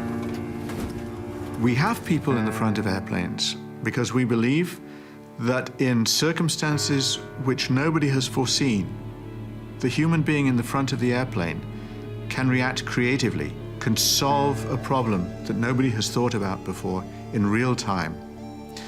And automation can't solve problems that nobody has thought about before in real time in quite the same way. The NTSB concludes that possibly fatigued from air travel and bored by the monotony of his tasks, We're banking right, Captain. I'm disengaging autopilot. the captain relied on his autopilot for too long. When he should have taken direct control, he hesitated, trusting his systems. That is obviously a failure. The crew didn't behave as they should have behaved. Pilot error. As a result of the China Airlines near mishap and other incidents around the same time, aircraft manufacturers began to rethink the design of their automated systems. The idea of the automation is that it's going to help the human do the human's job. It's going to help the human take the airplane from the gate to the gate at the other end, and it's going to help along the way. Boeing makes use of this particular incident to say we still want the crew to have full authority so that they can move the controls as far as it's physically possible to move them and to manage the airplane, even if it may bend the airplane. It is better to do that than to restrict the pilot's authority and then have him guess whether or not he's in charge or the computer's in charge. Whatever mistakes the flight crew made that day, they did succeed in their ultimate task. They flew the airplane well. They did an excellent job with the approach afterward. They were careful with the airplane. They knew the airplane had been damaged. They didn't know the severity of it. They were gentle with the maneuvering and yet tested enough to make sure that they wouldn't get themselves in further trouble as they made the approach to landing. The one big thing they did right, and one only ever needs to do one big thing, is they saved the airplane. And in principle, that's all you ever need to do right when something happens to your airplane. You need to save the airplane and you need to save the passengers, and that's what they did.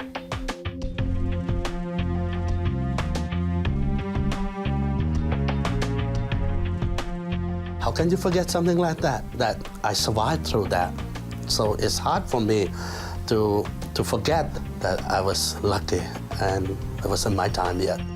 The pilot saved our lives. He got us into it, but he got us out of it. And perhaps there was one other hero that day, the Boeing 747 itself. It was put through maneuvers and stresses that far outweighed its known limits. And yet, despite it all, the aircraft survived and landed safely.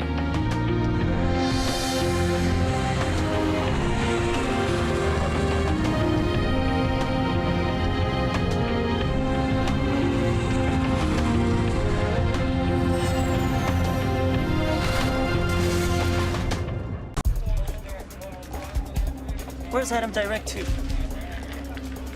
My God, he's flying north. A Boeing 737 is badly off course. Adam 574, confirm our position, please. The crew struggles to get the plane back on track. This is crazy. They're lost in a violent storm when their plane starts rolling over. Pull up!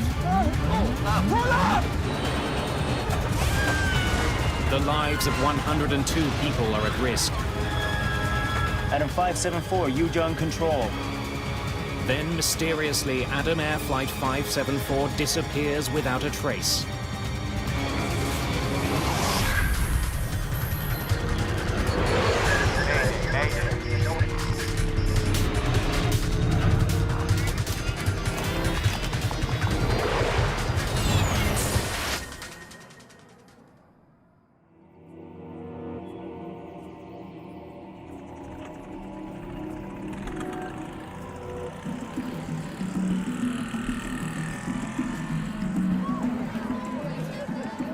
January the 1st, 2007, Surabaya, Indonesia. It's New Year's Day. There are celebrations throughout the country. Surabaya's airport is bustling. And not just because of the holidays. Indonesia is experiencing a boom of budget airlines. Many people are taking advantage of the cheaper fares. For the average Indonesian, it meant that the explosion of low-cost carriers made it much more possible to actually get on a plane and fly. One of those new airlines is Adam Air. Good afternoon, departure. This is Adam 574. Adam 574, this is ground control. Go ahead. Adam Air was successful because it provided a fresh image to the industry. I mean, they came in with, bright colors. Their airplanes were painted in fantastic orange. The crew was, flashy uniform. They had everything right going for them.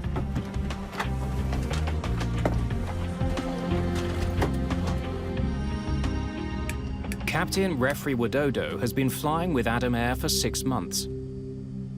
Today, he's in command of Flight 574, a short domestic flight.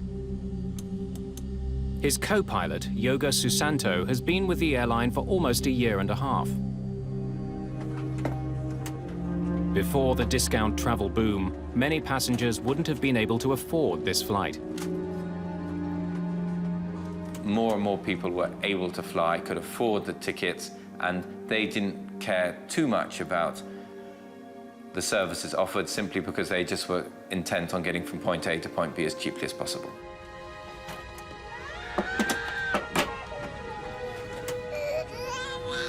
There are 96 passengers and 6 crew members on today's flight.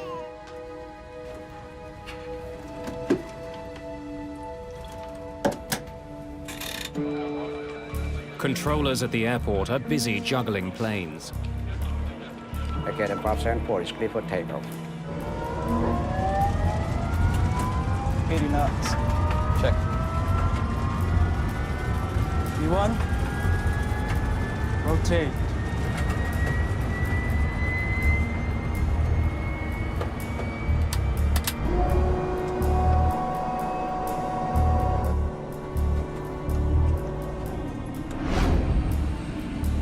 Today's flight is a routine 2-hour hop.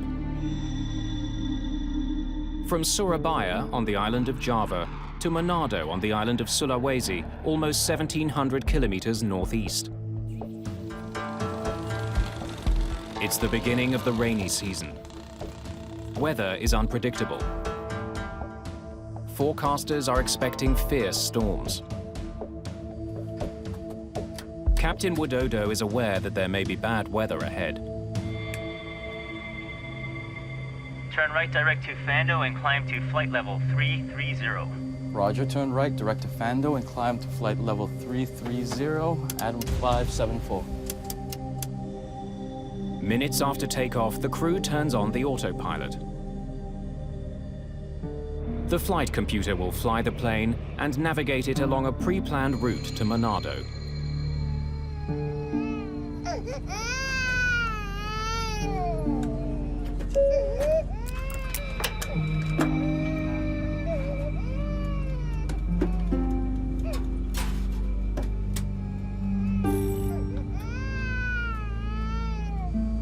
Now passing flight level 220, climbing to flight level 330. Roger, Adam 574, track direct to Diola. Confirmed. Tracking direct to Diola, Adam 574. 22,000 feet below, air traffic controllers track the flight's progress on radar and confirm that it's on course. The plane is beginning to experience some turbulence.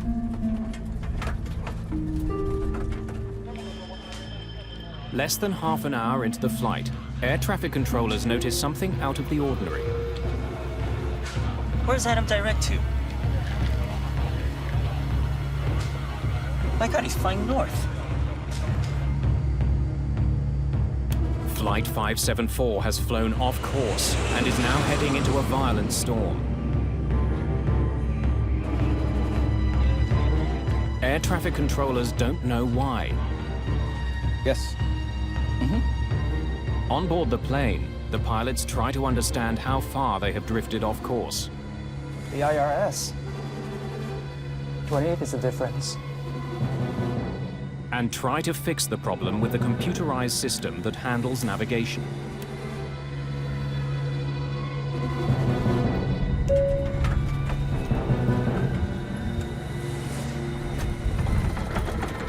May I have your attention? This is your captain speaking. We are about to experience some turbulence. Could all the passengers return to their seats? Controllers on the ground try to get Flight 574 back on course, giving them directions to their next assigned waypoint called Diola. Adam Air 574, maintain 350, direct to Diola. Confirm flight level 350, direct to Diola, Adam 574.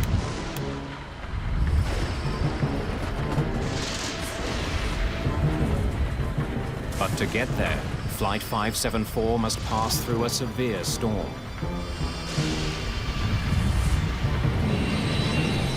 137-kilometer-an-hour winds beat on the plane's hull. It's pounded by hail and rain. The weather is making it hard to see. The crew is not just concerned with the weather. They're still also trying to understand the problem with the plane's navigation system. This is messed up. Getting lost over the ocean is everyone's worry, because when you lose your navigational instruments or you lose trust of your navigational instruments, what do you do? Co-pilot Susanto consults the aircraft's handbook. It's starting to fly like a bamboo ship. Captain Widodo doesn't know where he is. He needs directions. Confirm our position. Adam 574, confirm our position, please. Roger, Adam 574, position is 125 miles. Mike, Kilo Sierra, crossing radial 307. Mike, Kilo Sierra. The weather in Mike Kilo Sierra isn't good. The storm is growing worse. This is crazy. We're going to get lost if it stays like this. Captain Widodo wants to take over navigation of the plane from the flight computer. Okay, put the IRS in attitude.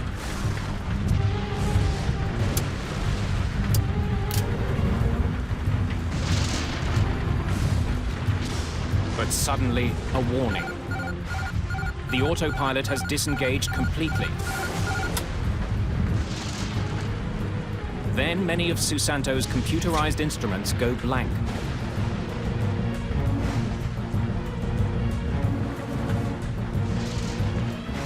The crew doesn't notice that their plane is rolling over. Flight 574 is banking at a dangerous angle. They enter this. Bank angle. Bank angle. Bank angle. If it rolls too far over, It could send the plane and the 102 people on board into a fatal downward spiral. Okay, put it back on nav again. Put it back on nav again. Put it on nav again. Captain Widodo wants to re-engage the flight computer's navigation system. The plane is still rolling, and now its nose has started to point downward. Another alarm tells the pilots that they are entering a steep descent. Don't turn it! This is our heading!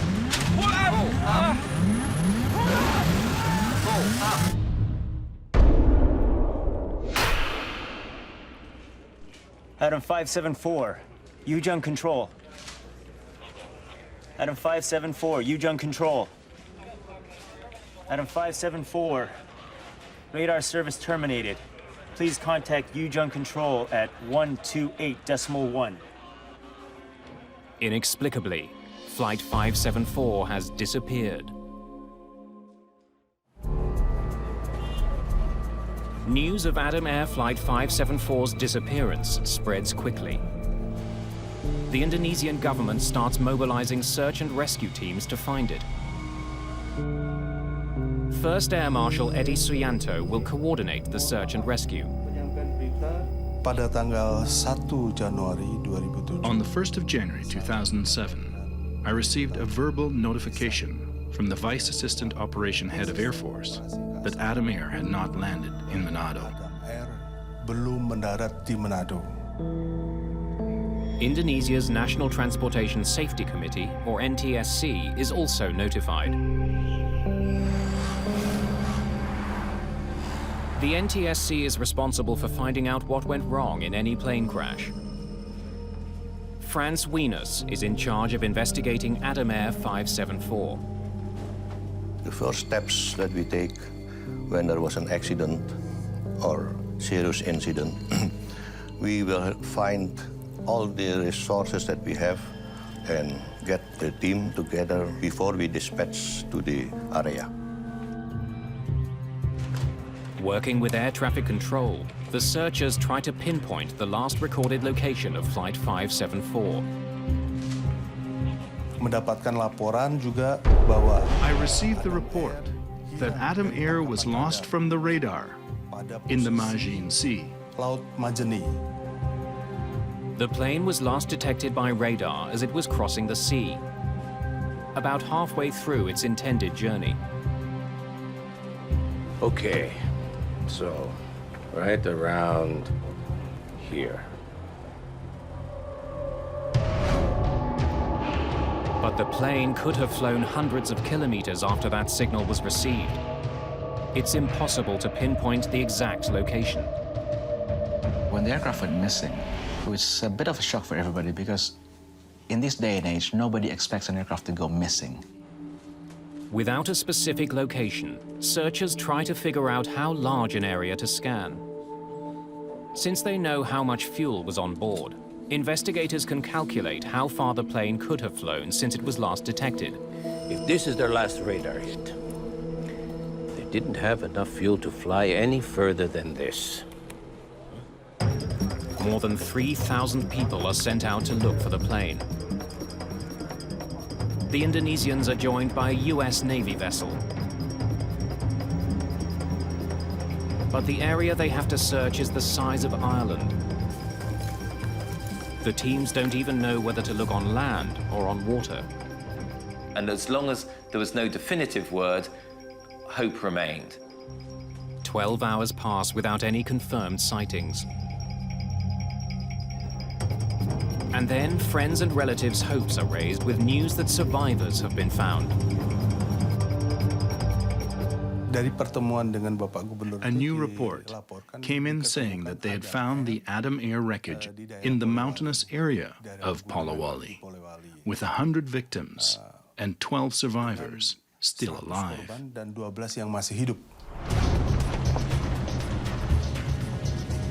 Rescue teams hurry to the island of Sulawesi, hoping to return survivors to their families. They also hope to discover what went wrong on board the plane. When news broke that some people might have survived the crash, the already incredibly stressed and emotional families of the survivors thought, whoa, maybe there is a chance. Maybe my wife, cousin, husband, brother has survived.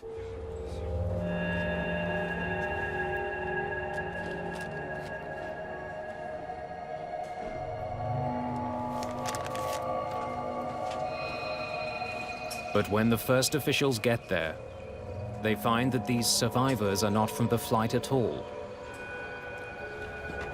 So they were ferry survivors, not airplane survivors. They're from a ship that sank in another storm near where Flight 574 is thought to have crashed. Now the rescue teams are back to square one. It led people's hopes up. And people flocked to Makassar and they were finding ways how to get to the crash site, only to find that it's not there. For family members, it's a bitter disappointment. Sebetulnya kita malu. We were ashamed because the information was already spread all over before we verified it. Our government was embarrassed that we publicized that information. It's been a week since the crash.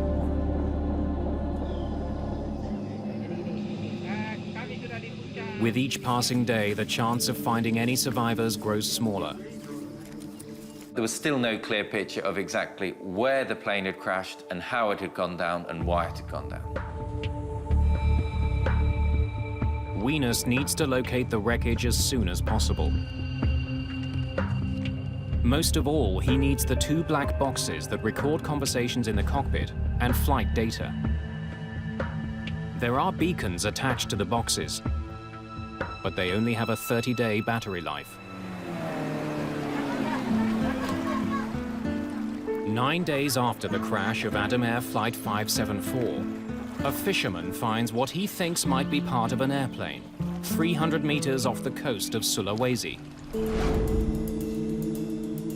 The piece is taken to an Indonesian Air Force base for analysis. Franz Wieners quickly identifies that it is part of a Wright elevator. He examines it to see if it belongs to Adam Air Flight 574. We checked with the serial numbers, we checked with the part numbers. The numbers match. So we are definitely sure that it is from the aircraft. The finding confirms that Flight 574 crashed at sea. The team can now narrow down its search to the area where the elevator was found. Since the accident involves an American-made plane, the U.S. National Transportation Safety Board joins the investigation. And they send structural engineer Clint Cruikshanks to Indonesia. We started working with the NTSC to look at radar data, air traffic transmissions, weather data, trying to bring all that information together to find the airplane. The water that investigators plan to search for wreckage is 6,500 feet deep, much too deep to send down divers. It was quite deep water, deeper than we're normally used to recovering airplanes from. The Indonesian government wants Adam Air to pay for the salvage operation. Investigators meet with representatives of the airline. It is going to be expensive. We need to hire contractors to go down that far. Adam Air felt that its responsibility only went so far. The government and most of public opinion believed that Adam Air's responsibility was actually almost total because they were the owners of the airline.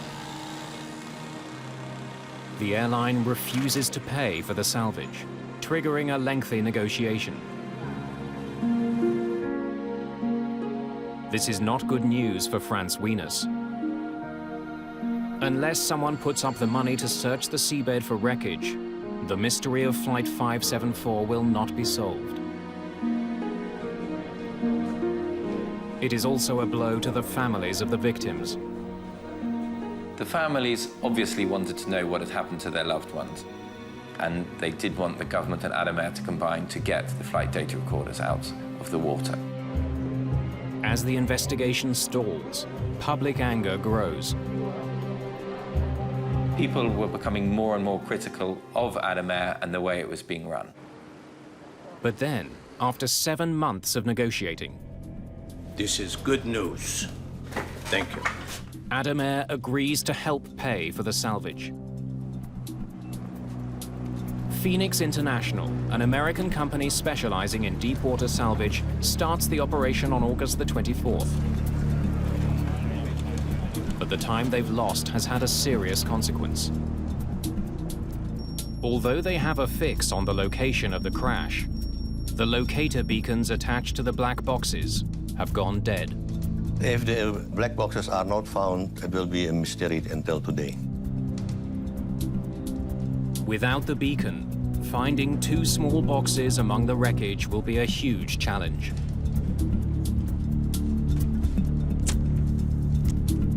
To make matters worse, Adam Air has only put up enough money for 1 week of searching. So it was like, go out there, if you don't find anything in 7 days, you're done. After locating debris with sonar, an unmanned remote-controlled submarine is sent down to look for the black boxes.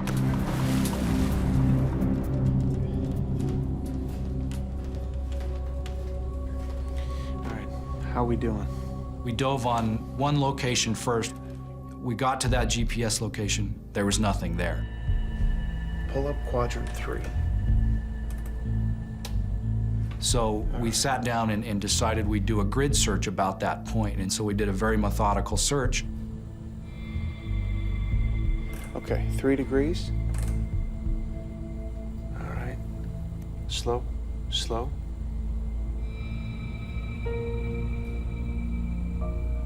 We're coming up on something. We started picking up small, lightweight pieces of airplane wreckage. Things like life vests, seat trays, light bits of metal. Oh my God, this is it. Investigators get their first look at the wreckage. This plane is ripped apart. The state of the wreckage illustrates just how violent this plane crash was. The little pieces of wreckage didn't tell us anything about the cause of the crash. They did tell us, however, that the airplane hit the water at a very high rate of speed. This was the most fragmented airplane that I have ever seen. Only 2 days into the operation, Cruikshank spots something. All right, stop. Rotate back 5 degrees. I noticed on the left side of the video screen something that appeared to be orange, and I instructed the ROV operator to take a closer look at it. That's it. That's it. Okay. Once we got over there, we realized that, yeah, this in fact was the FDR. The plane's flight data recorder has been found. All right, good work, Joe. Let's get this up. We were very excited that we had seen and recovered one of the boxes. Investigators soon find the cockpit voice recorder nearby. All right, stop. That's it. Their week is up. The salvage operation is over. Investigators now hope that they have all the clues they need to solve this accident. The black boxes is the only source for the evidence that we have, because we don't have the wreckage, we don't have the witnesses. But the boxes have been lying on the bottom of the sea for almost 8 months. They could be damaged beyond repair. They may not yield any information at all.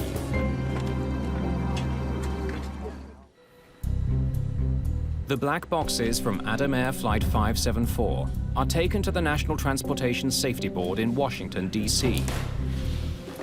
Investigators think the labs there are the best bet at salvaging any possible information. If an FDR is found in salt water, it needs to be washed in fresh water and then contained in water the entire time until it makes it to our lab. Salt and air together create a chemical reaction that results in rust. The rust can damage the electronic components in the recorders. Keeping them submerged in fresh water delays that reaction. The importance of having the data depends on the circumstances of the accident. If you're able to recover wreckage in other parts to investigate, then you don't necessarily need to rely on the data. For this particular accident, since the wreckage was going to stay at the bottom of the ocean, it was essential that we had data from the recorders. Franz Wieners also makes the trip to the United States.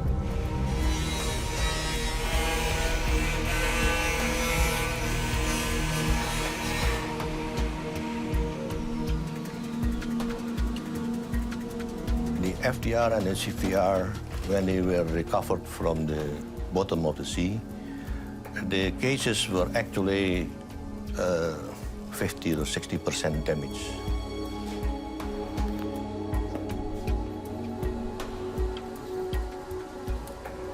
We thought there might be an issue in recovering the data. It wasn't as damaged as many others we've seen, so we were fairly confident if there was data recorded, we would be able to get the data off of it. Technicians begin the painstaking process of retrieving the information. The job is a multinational effort. The Australian Transport Safety Bureau was requested to assist. We have an excellent relationship with the NTSB folk, and so our flight recorder specialist went to the United States and worked alongside the NTSB. The electronic components containing the data are carefully removed and dried.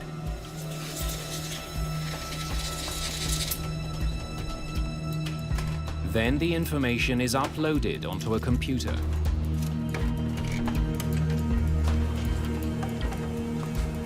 As the delicate procedure of recovering the data from both recorders progresses, investigators are aware that they have an additional concern. As you can tell, one problem that we ran up against in this investigation is the maintenance records indicated that the flight data recorder was written up as being inoperable in the weeks prior to the crash.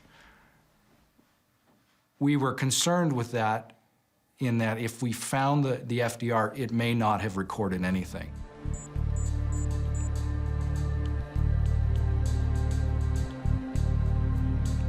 Investigators keep their fingers crossed.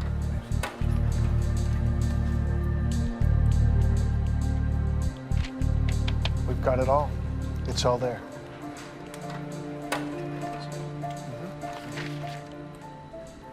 I was confident once we found out that we had 100% of the data that we would be able to solve this accident. The two black boxes provide investigators with the first solid clues about why Flight 574 fell from the sky. Good afternoon, departure. This is Adam 574. Now passing Flight level 220, climbing to flight level 330. Roger, Adam 574, track direct to Diola. Confirmed, tracking direct to Diola, Adam 574. The conversation in the cockpit tells investigators that the crew knew that the plane's navigation system was sending them off course. The IRS. 28 is the difference. They're drifting. And that they were preoccupied with fixing that problem. This is messed up. Where's Adam direct to? My God, he's flying north. Adam Air 574, maintain 350, direct to Diola. Confirmed, flight level 350, direct to Diola, Adam 574. To get from one waypoint to the next, the flight computer always has to know the plane's exact location. That information comes from a component called the IRS, or Inertial Reference System. It tracks every adjustment to the plane's course to calculate its exact position. It then feeds that information to the autopilot. The autopilot needs to know where the aircraft is and where it needs to go. Now, the autopilot takes those data from the IRS in terms of height, heading, and speed. But for the system to keep track of the plane's heading, it has to know where the plane started. The IRS has to be calibrated before takeoff. Usually, the crew will enter the coordinates of the gate as the starting point for the computer to track. Investigators wonder if the IRS guided the plane off course because the wrong initial coordinates were entered. We just got this. They check this by looking at information from the flight data recorder. The numbers are fine when they're on the ground. Yes. The data confirms the IRS was calibrated before Adam Air Flight 574 took off. This is where it begins. But for some reason, the IRS began to send the plane off course almost as soon as the flight got in the air. It just gets worse and worse. I have something else I'd like to show you. Some maintenance logs. Crookshanks and Weenus look at the maintenance history of the IRS system that was on board Flight 574. As you can tell, there's more than 100 write-ups here. Look at this. Same unit. The same problem. That's right. The history shows that there had been numerous complaints about the plane's navigation system over the past 3 months. Again and again.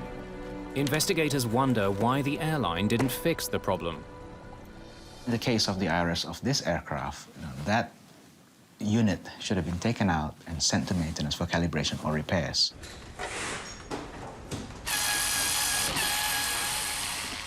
Investigators discover that when pilots complained about a faulty IRS unit, the airline didn't fix it properly. They would either swap it with a unit from another plane, or often they would only do a basic cleaning of the malfunctioning unit.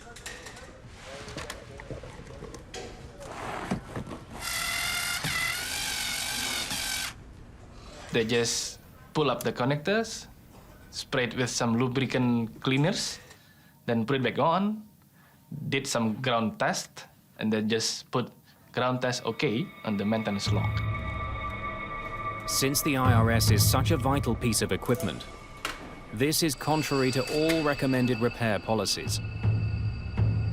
Investigators listen to the cockpit voice recorder, hoping to discover how the malfunctioning IRS contributed to the crash. This is crazy! We're going to get lost if it stays like this. Don't turn it! This is our heading! Pull up! Pull up!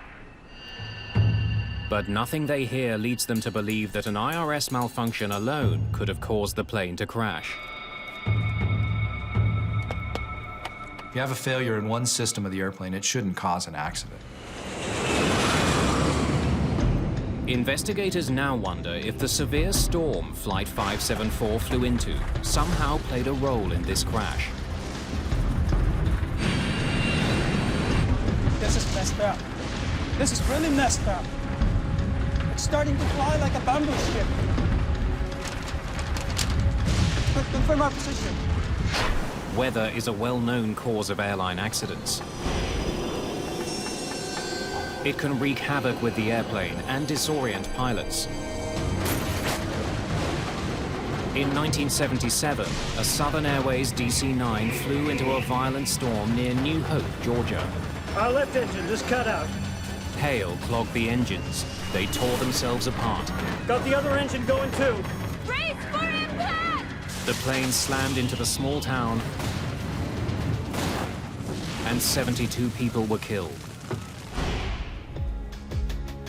In order to determine if weather was a factor in the Adam Air crash, investigators need a more complete picture of what happened on board the flight. They want to know everything the crew did and said from the time they discovered that they were off course to the time they hit the water. To do this, they combine the data from the two black boxes to create a computer simulation of the flight. That gives us very close to the possibility of what really happened with the aircraft.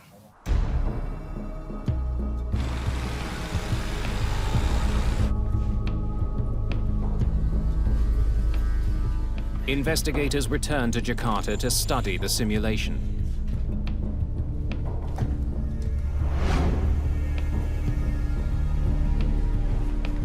The weather in Mike Sierras isn't good. This is crazy! We're going to get lost if it stays like this. They can see that throughout most of the flight, the computer was navigating the plane. But since the flight computer was sending the plane off course, the captain decided to navigate the plane himself. Okay, put the IRS in attitude. Co-pilot Susanto switched the navigation system to a mode that would keep the plane flying straight and level. Captain Widodo could now change his course. This is where they switch from nav to attitude. Switching from one mode to the other forces some computerized gauges to temporarily go blank while they reset. One is the ADI, or Artificial Horizon, which tells the crew if the plane is flying level. ADI goes off and stays off. There was also another much more serious consequence to the switch. That's where the plane starts its right roll. The autopilot disengaged when they consciously selected from the nav mode to the attitude mode, and then the aircraft commenced an almost imperceptible roll to the right of around about 1 degree per second. The captain missed a crucial step when he switched his flight computer from one mode to the other. Quick reference handbook, please. He should have flown his plane straight and level while the computer adjusted to the new setting.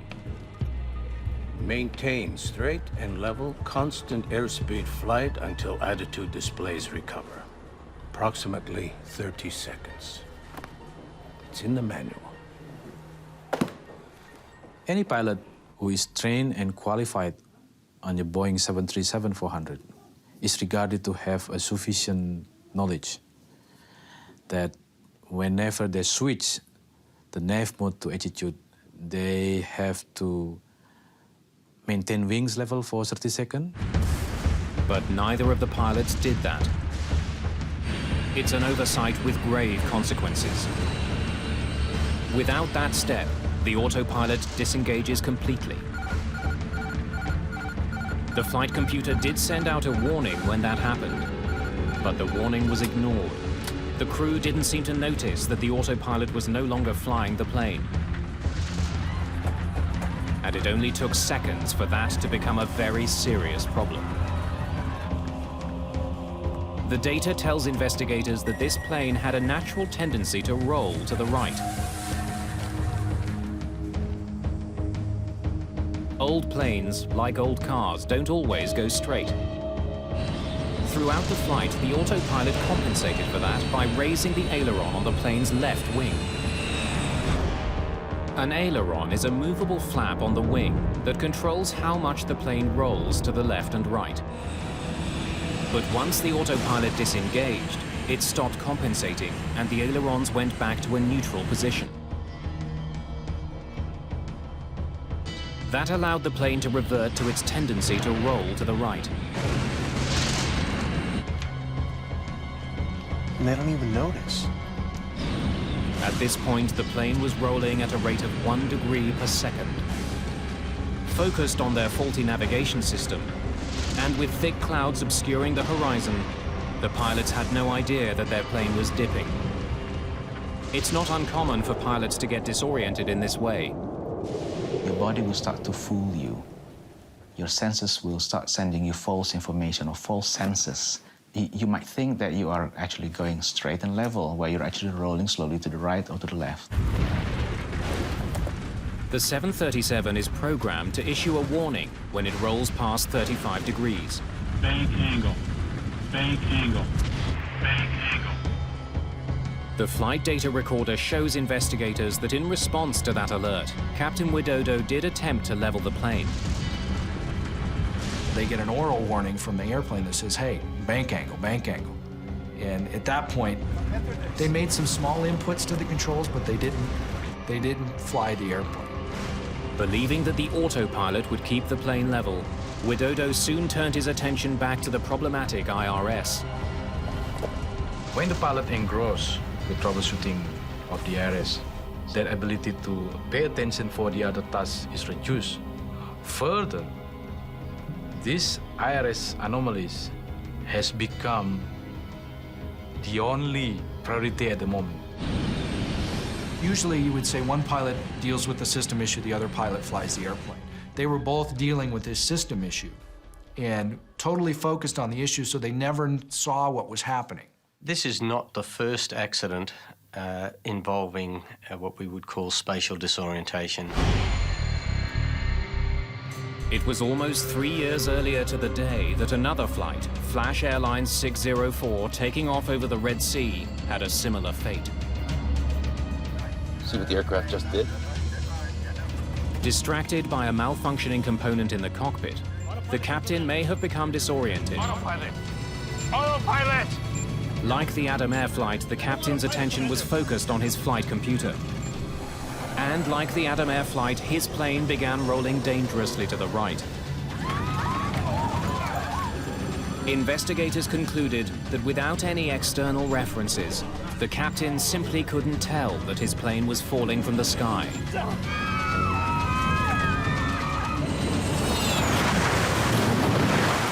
Tragically, just because there is an initial reference system failure, or let's say in another accident there might be an engine failure, does not mean that an aircraft has to crash.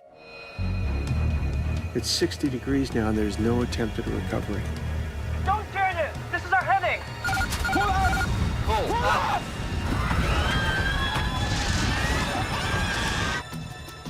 Investigators can see that when Captain Widodo does take action, he makes the situation much worse. With his plane still banked drastically to the right, Captain Widodo should have leveled his wings and then pulled his nose up.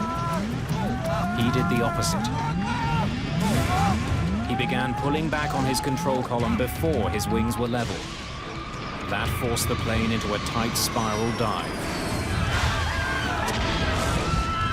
Basically, it rolled, and it just kept rolling until it almost went inverted and just kind of fell out of the sky once it got to a point where it wasn't flying like a normal airplane should. The aircraft was descending at nearly 900 kilometres an hour, at a vertical speed at times reaching in excess of 21,000 feet per minute. That's almost the speed of sound, and more than 150 kilometers an hour faster than this plane was designed to withstand. It's rolling over rapid descent. They can't recover now.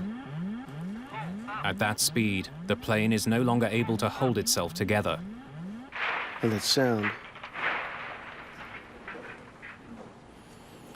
that's the sound of the plane coming apart.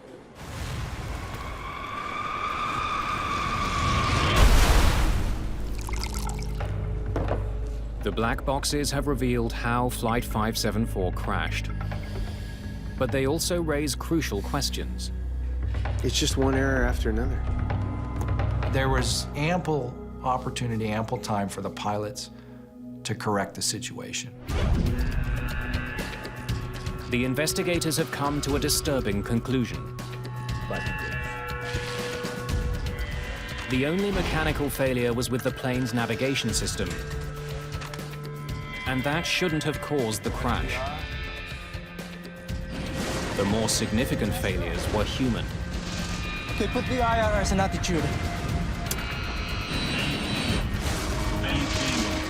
But why should qualified pilots make these disastrous mistakes?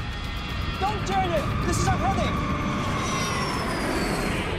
To find these answers, investigators must look at the airline itself. This one accident will raise serious questions about Indonesia's entire aviation industry.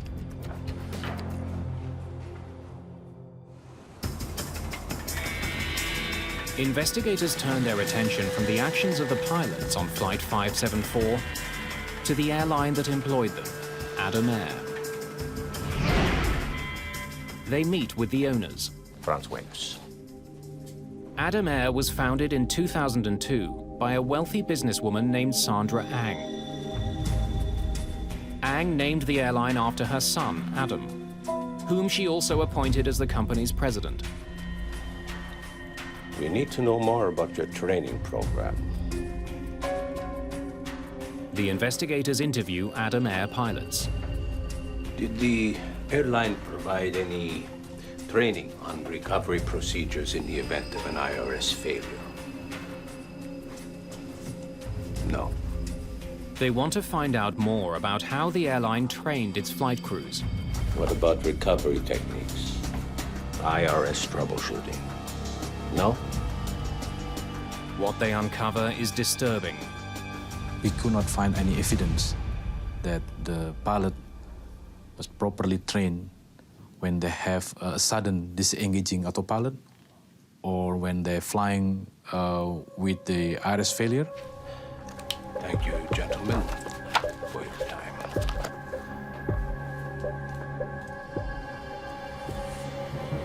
As they dig deeper, investigators find an airline plagued with safety issues.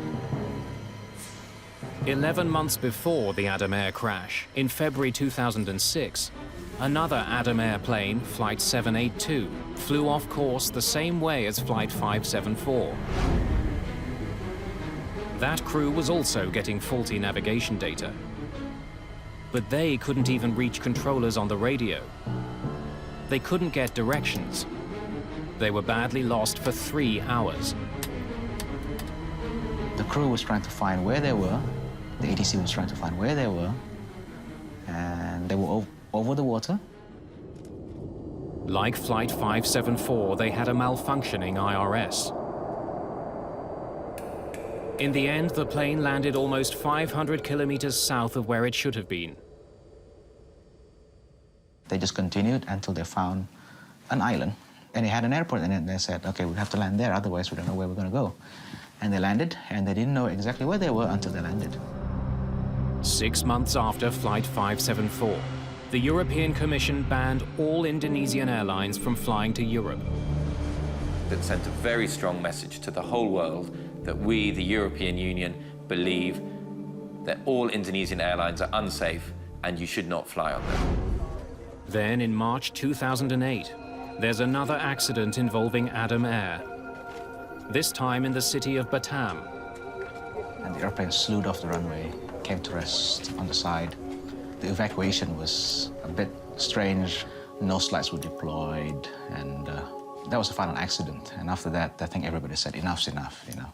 People who did care, people who were wanting to shake up the industry and reform it and improve it, were horrified that the situation had been so bad within Adam Air and that the authorities had allowed such a situation to continue and deteriorate.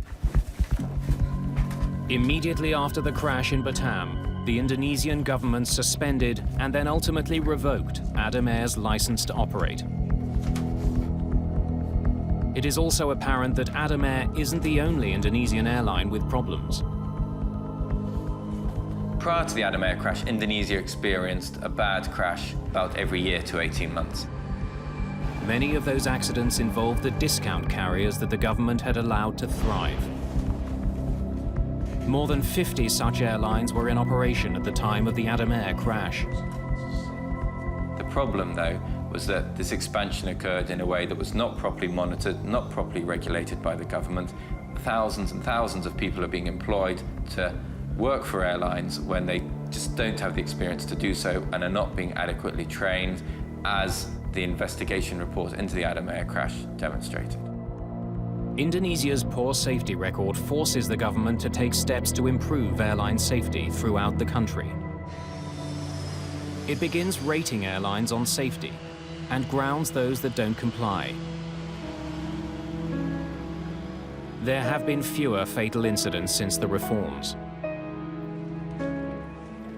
But a year and a half after it was put in place, the European Union's ban on Indonesian airlines was still in effect. Those familiar with Indonesian aviation think the reforms could go even further. So that we have no more Adam Airs, we have no more companies that cut costs too much and gives all these extra risks to the public, because that's not what the public should receive. The public should receive a reliable and safe means of air transportation.